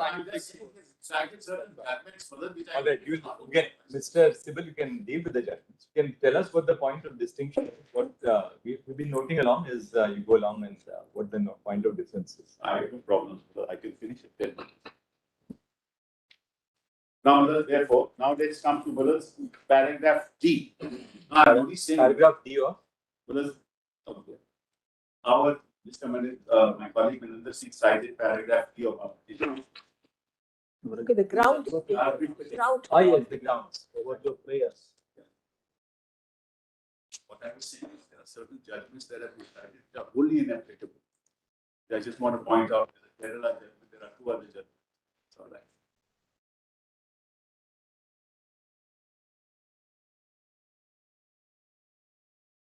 Read the whole paragraph. Let's read the whole paragraph. Ground D of ground page 8, right? Because and children.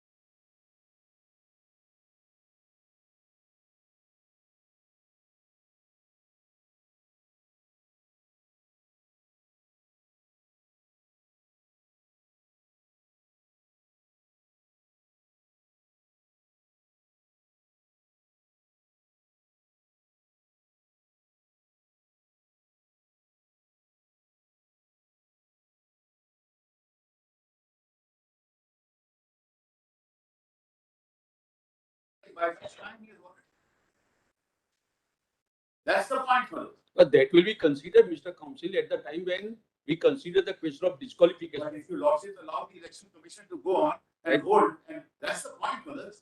Either your lordship says one has nothing to do with the other, and if your lordship is saying you will consider it at that time, that means that has something to do with the other. And I'm not saying I'm only saying, Miller. He says these are great repercussions because in this situation, then X number of people of a political party who are in power can be weaned away. Governor will give them votes, and we'll go to the election commission and say, you declare us the simple Millers. And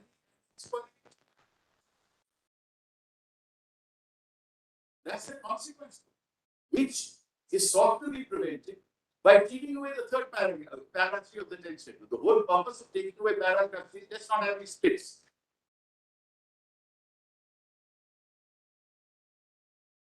Then paragraph 36 minutes. Also read it half of it. I'll just read that minutes. Page 10.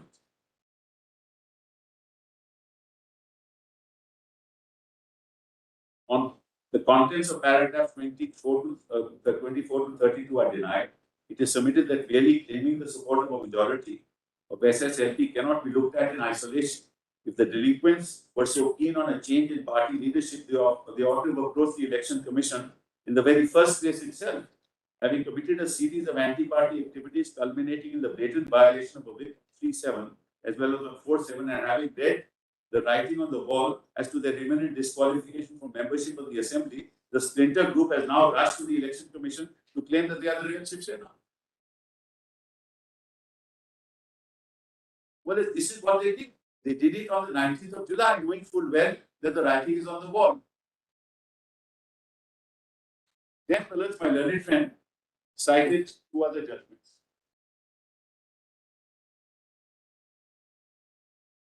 But a Kerala judgment where there was no disqualification. 2021 4 KM 3 he said at page 50. Well, then, but he didn't read it out. Let's see, Palani what does he cited? Palani Well, that is a pure issue of why the matter was pending before the commission. I myself argued it. The question is, who should the symbol go to, or should it be frozen? Interim symbol, which has nothing to do with the tension. Rani Swami had nothing to do with the tension. Matter was pending before the commission. There were rival claims. And the question was, who should get in the interim symbol?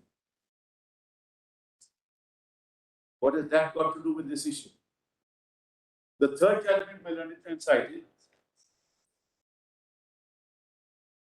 is the Kerala judgment. So that my colleague. That Mr. Jetmalani cited. Paragraph 4. He really just gave us a citation. Yes, no doubt. No, he said that this is the first time the court has decided. Page 51. Yes, now, I just note paragraph 6 of that judgment says the learned single judge has also failed to appreciate the fact that even when the writ petitioners claim that rival groups exist in the party and their group is the party, no petition under the 10th schedule has been preferred. It's not a case of the 10th schedule at all. Para 6 at page 172, 3 minutes. Para 6. At page 173. Yes. It's not a case of any application also for disqualifications.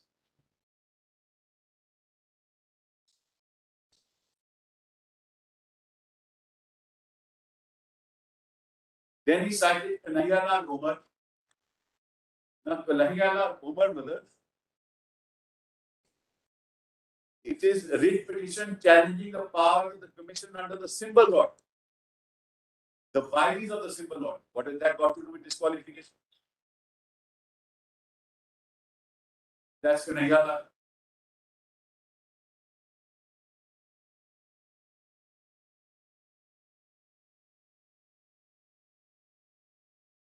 Then well as all party Hills leaders conference, brothers. That was a case. The election commission is a tribunal for the purposes of 136 before 1985.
Yes. Now let's kindly see what the notice of the commission is to us.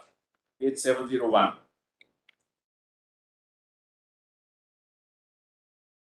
Compilation Brothers document, volume 2.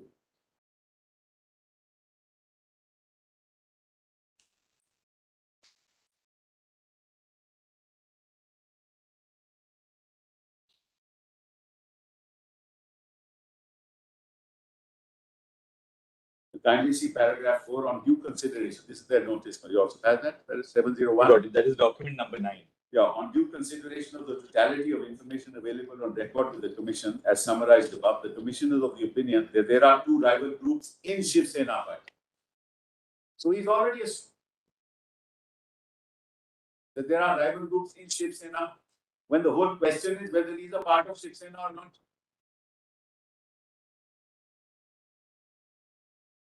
One led by Uddhav Thackeray and the other led by Eknath Shinde. So you assume this, Malad, on what basis do you assume this? And each group is now claiming the party. That's not my thing. I am saying he's no longer in the party, he's voluntarily given up. How does he, on what basis does the election commission come to that? Assume that fact. Matters require substantive. Now see next paragraph. In order to place both the rival groups on even keel, but this is very strange. Both the rival groups on even keel. Where does he get that from? So what the election commission is doing is, I don't care what's happening under the 10th schedule. I'm not bothered what's happening under the 10th schedule. Even if you are deemed to be disqualified, even if you are voluntarily given up membership of the party, I will treat you on an even keel. I will assume you are still a member of the party. Whereas he can't, the election commission can't assume that. We have already written to the election commission that look, he is no longer a member of the party. He is voluntarily given up. So on what basis does he say on even keel? And to protect their rights and interests and going by the past precedent, commission has directed that the documents submitted by the rival group be exchanged and reply even then. Then was interesting. The steps envisaged under para 15 prior to hearing of two rival groups or others, if any, inter alia require both rival groups to submit their respective documentary evidence of support claimed by them in the organizational and legislative wings of the party. Now that's very important. So 3 elements in these notices, which according to me are completely contrary to the record. And they are aware of my letter, at paragraph 2, 2A. Sorry, 2B. Anil Desai by email forwarded 3 letters whereby it was mentioned that the following members have been judged in anti-party activities and have voluntarily given up membership of the party. Now, commission can't decide that issue.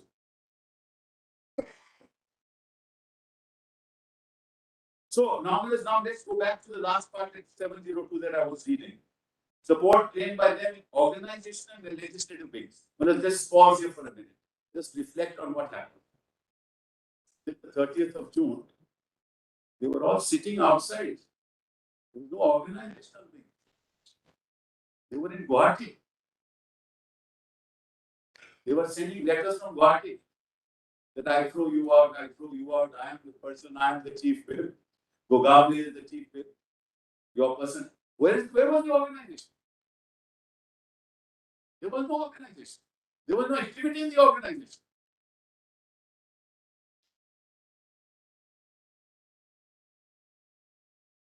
Evidence of support claimed by them in the organization. There was no support claimed by them in the organization until the 30th of June. Even after that, there was no support. It only comes later. Secondly, on the legislative wing, your lordship knows that the judgment said that has to be considered.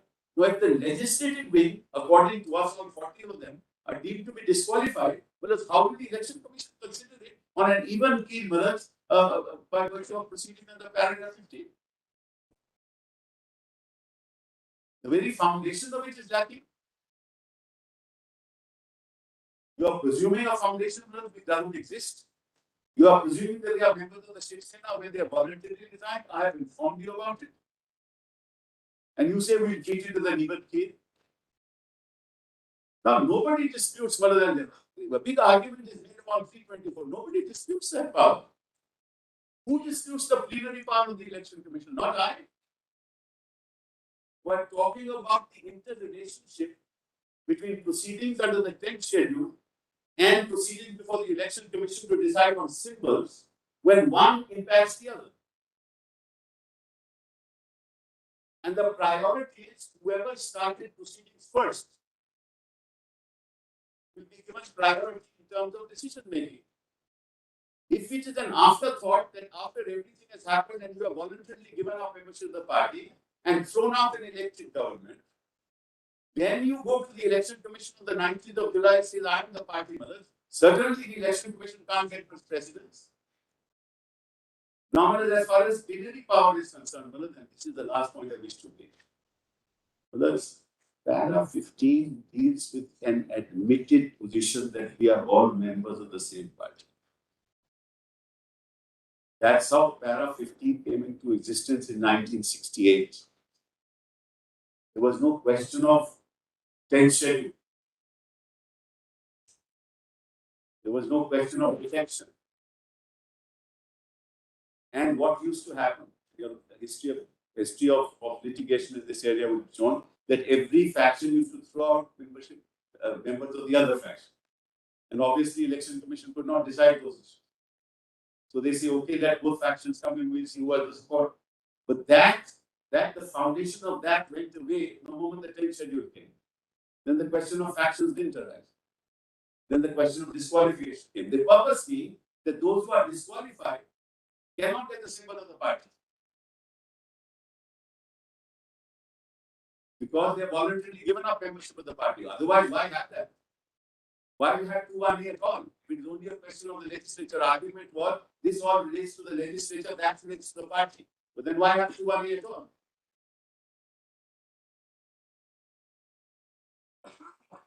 So paragraph 15 presupposes legitimacy in the context of membership of the party and two factions arising out of legitimate membership claiming to be that party. That is paragraph 15. Paragraph 15 doesn't allow the Election Commission to disregard what has happened under the 10th schedule. Because if it does, what will happen is, supposing your lordship decide in my favor, let's assume your lordship will decide in my favor ultimately in the petition, what will happen? They will say, we are the party. Now what's left in this matter? Can't turn the clock back. Election Commission has decided. So it makes my petition infectious. If our lordship decide against me and say, no, what happened was perfectly legal, in any case, they will get the symbol. So they are not in any case prejudiced.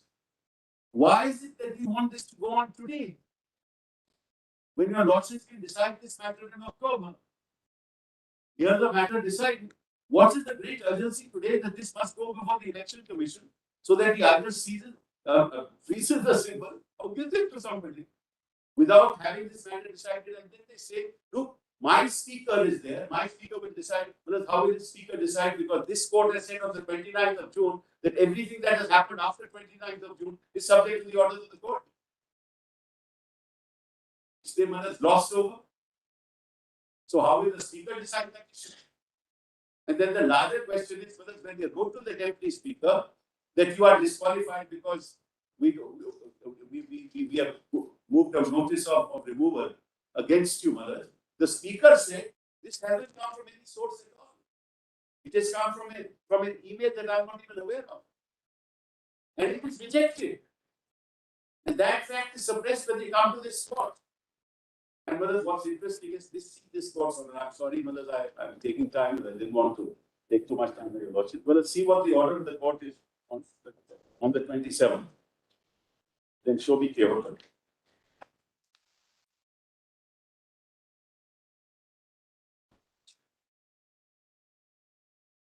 Well, it says, meanwhile, as an intent, sorry. Yeah, So what is the date of the order? date is the 27th of June. PDF 2151. 2151. Compilation of orders and proceedings is there in page C, Madhus. Thanks. Yeah.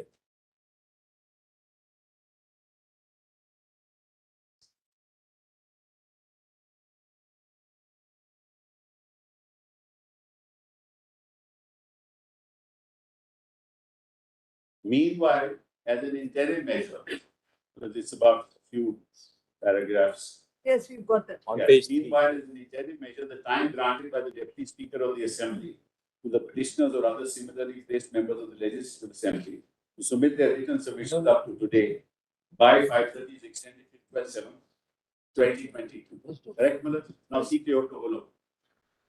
Para 110. The argument is he gave us 2 days time.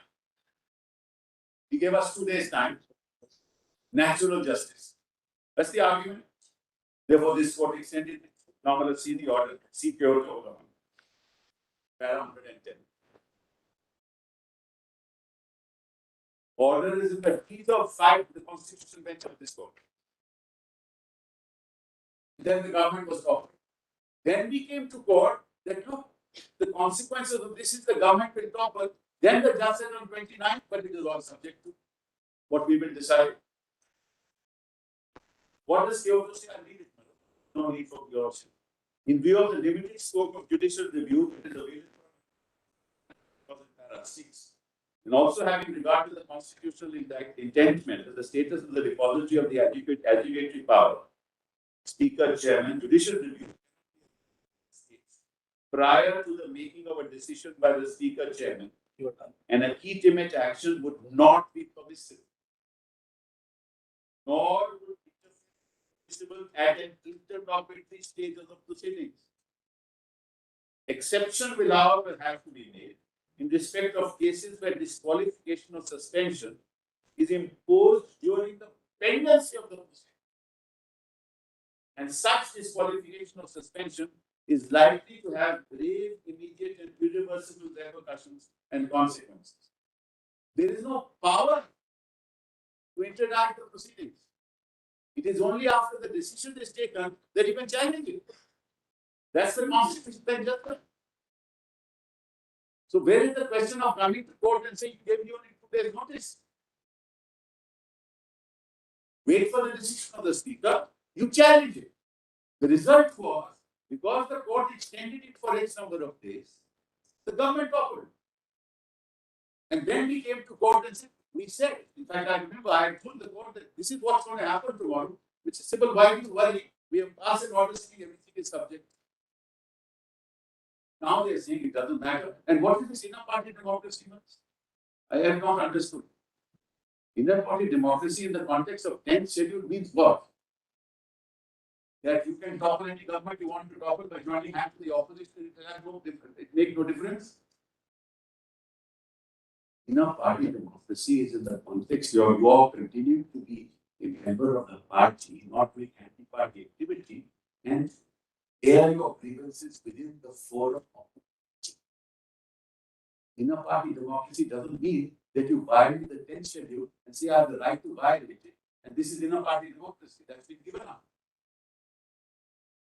So this concept of inner party democracy by violating the 10th schedule, not going to the organization, staying in Ahmedabad and Guwahati, doing acts outside the house, and then going to the election commission on 19th of July when you've done what you had done and joined hands and formed government and will become a chief minister. And then you say that, look, as far as I am concerned, the election commission will now decide whether, in fact, if this is the law, I think it bodes ill for the future of elected governments in this country. Thank you. Thank you, Mr. Yes, Mr. Yes, Dr. Sanghi. I'll give it in point form. What is the crux of the case? Or the nature of the phrase voluntarily giving up membership of the party. Whereas in actual practice, 90 if not 95% of acts or omissions coming under 21A relate to activities outside the house. by the very nature. 3 examples out of hundreds. Going and was bashing the party or abusing it outside. Going to a rival party and accompanying them for topic. Indeed, going to the governor with a rival faction. Now, all of these have nothing to do with what you are doing inside the house. Voting or not voting in a trust board, voting or not doing this, etc. A very important judgment of your lordships had occasion to consider it. I'm going to only 5 minutes. Ravi Nayak. Before I cited the book out 1994, supplementary to SCC 641. Ravi Nayak was said that, and this is practical, no person comes and says, I have defected. While it's being given to your lordship, kindly appreciate the nuance of this clause. Nobody ever said, there is no case that says, I have done anti-party activities or I have defected. He says speaker can infer. The word is infer. The operative word on which Ravi Nayak is based is, it is inferred A and B by conduct. That's the heart of the principle. Just read para 11. Just that.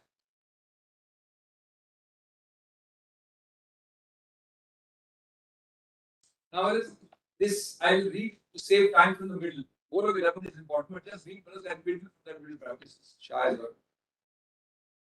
Middle of para 11, my lord.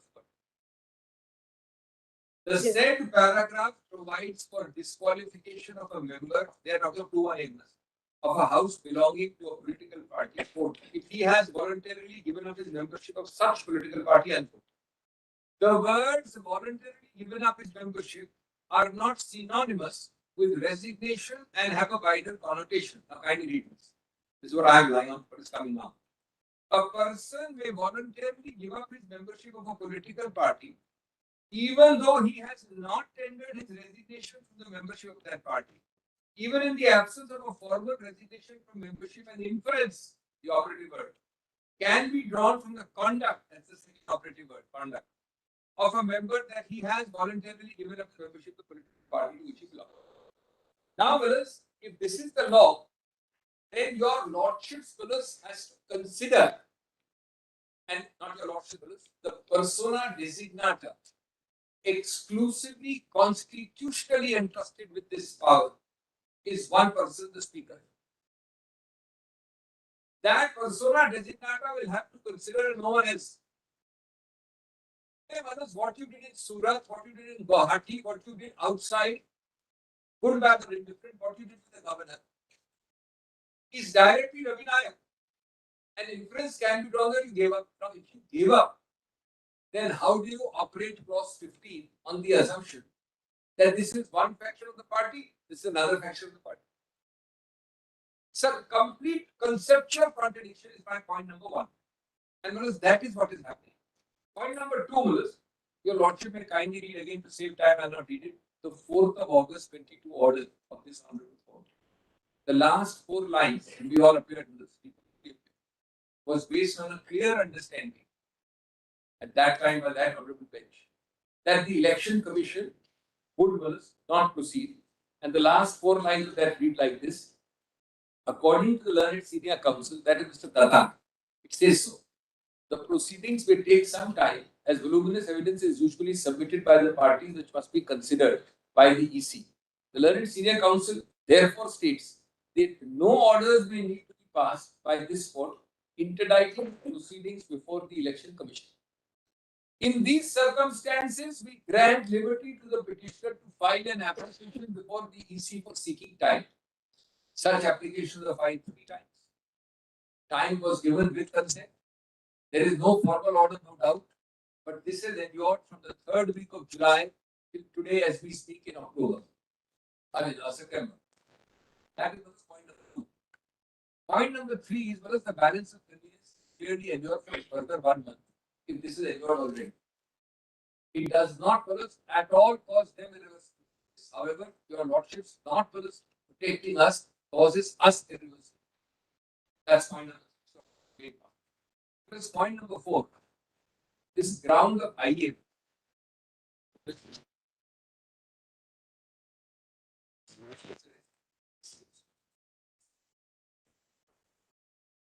Your Lordship, I don't think should be catered by the form of an IA versus the substance of what we want. That's the simpler answer. But two more important answers in law. It would be, according to me, quite quaint. Your Lordship said that because an IA, your Lordship can't decide this matter, it's outside the scope of the main matter. But there is two other answers, factually wrong. Number one, we find several writs, including what your Lordship will call the all-encompassing writ, which is number 493 of 22 on 8th of July. Prior to that, your Lordship has 4 other writs in which this order of subject to outcome has also been passed. Prior. Election Commission is a subsequent development. It's as simple as that. It's a subsequent development. My writ 493 covers almost all the issues we have argued. 1 week, 10 days after the 8th of July, when I filed the writ, on 19th of July, this Election Commission is initiated. I have filed an IA saying that this is a subsequent development. Why your Lordship is hearing the main matter, please defer it. Is there something so startling and beyond jurisdiction, like a fundamental lack of jurisdiction, that your Lordship cannot touch it? Therefore, that is, well, I hope, not their best answer. Now, Willis, one other thing, and I'm done. There is 2 paras of Rana very important. One, my learned friend Mr. Kaur read para 25. He did not read para 27, which is the following para after 1, which is very important. And the second para is 48. So these 2 paras I'll take 2 minutes on.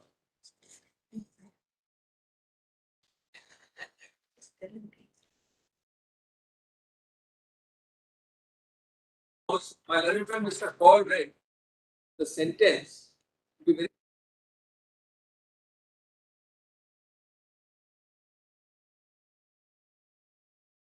Para 27 and 48. There's Yes. just one more. Let me Mr. go to grammar. 27 is the answer to 25, which was read. The context is placed in 27, which follows has to be read. Just give a moment.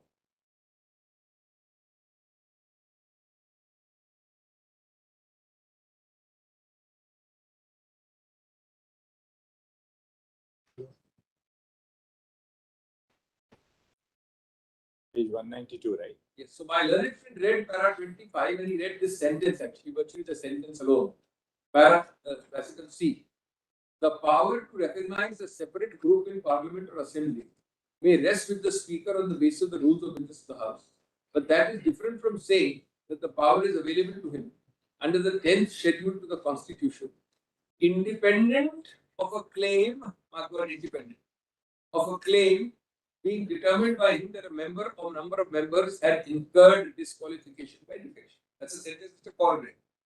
Now, the sentence which connects this is para 27 page data, where it is viewed as a continuum, as a part and parcel, and it is a continuum of split, merger, and disqualification. All are interconnected and have to decide by the Speaker. Can you read that? This is para 27 from classical D for Delhi. In that context, the Speaker cannot say that he will first decide whether there has been a split or merger. There are 2 concepts there. As an authority, and thereafter decide the question whether disqualification has been incurred by the members by way of a judicial adjudication sitting as a tribunal. Next sentence is crucial. It is part and parcel of his jurisdiction as a tribunal while considering a claim for disqualification of a member or members to decide that, but also in the context of the 3 raised by those who are subject that they have not incurred split in the party or in view of a merger. It is part of one continuous process of the Speaker, who is a persona designata by the Constitution, no less. Now, while your Lordship is on this, just let me finish on 48 of the same judgment. Also, not be great. This is just 2 lines. This is just to connect as one out of hundreds of examples, myriad examples which occur in 218 of voluntarily giving up. This case involves a very specific case. The act of giving a letter requesting the governor to call upon the leader of the other side to form a government itself would amount to an act of voluntarily giving up the membership to the party or to speak it to said members and party. It is because all over the press and repeated that they went on this case with the other faction to the other party to the all admitted documents, all was on the record to the governor, doing exactly what Rana records in paragraph. My fifth point is that your lordship is cited. I want to make a general fifth point and then tell your lordship. I make bold to say, and I've checked with Mr. Devdas Kawat, who is very meticulous of this subject. 10 times I've told him. Not one single case. I repeat, lordship recorded by submission. It's a rather broad thing, I don't want to make no mistake. Not one single case where the interaction and interplay between a disqualified or disqualifying pending matter and a symbols case. Not one case. I can't put it more widely than that, but I'm open to challenge on that. From that follows point number 6. One case is cited, which is Omar, etc. 1985, 4 SCC 628. Just note the citation I have not taken off. Just note the difference. The only case cited is 1985, 4 SCC 628, where para 1 notes that this is a challenge to the constitutional validity. For one. Number 2, no issue arising in that case of disqualification.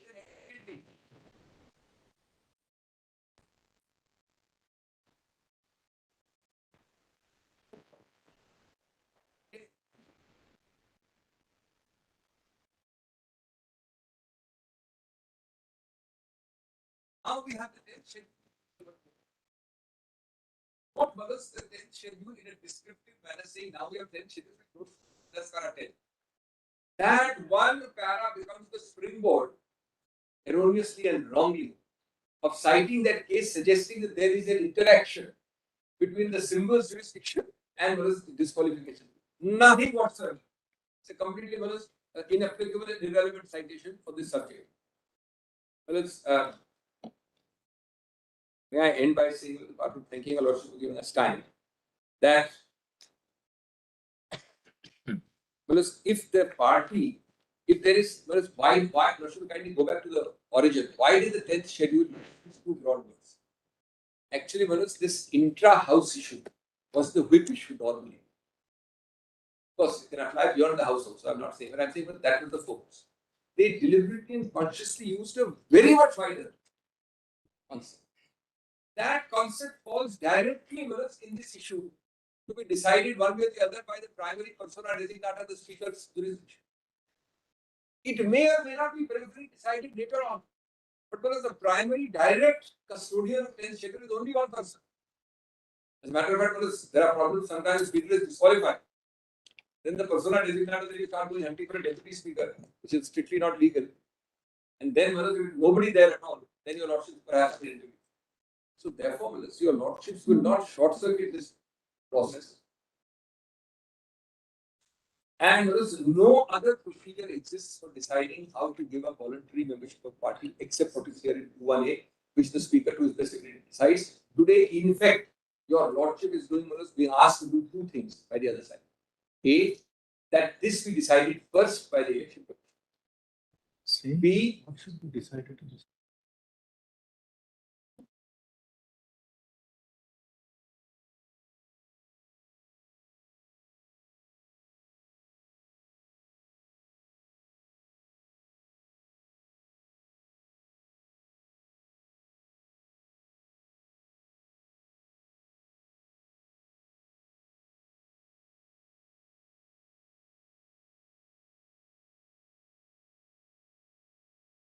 Decided first is what your lordship is told. I will let the EC decide it first. B, is the nature of what is a political party minus them or with them will be decided first, and thereafter the nature of the party will decide by the state. There's just one submission for your lordship's kind consideration. Only on Kyoto Holo. No, it cannot be, Mr. Then there should be a Kyoto Holo. Mr. Rejoinder was cited. Just one second. One sentence. 1 second. Perhaps Kivoto Holohan said that while a show cause notice by a speaker is issued, no judicial review will lie till a final decision is taken. And that's why they're saying we ought not to have come at the stage when a notice was given to us on the 27th and when the order was passed. We came relying on Navam Rebia, which said the speaker cannot proceed with the matter. A constitution bench of this court had said the speaker will not initiate, continue, or proceed. So the issue was completely different, and their 32 is actually contrary to Kyoto because they are seeking this court to transfer all the jurisdiction of the speaker and decide it. And Mr. Sibbal presumes that we are disqualified and the EC today cannot be approached. All right. First issue. Yes.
we have heard Mr.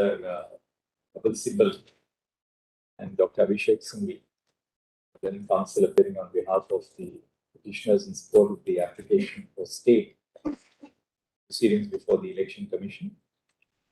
Mr. Neeraj Kishan Paul and Mr. Maninder Singh have appeared on behalf of the private contesting parties.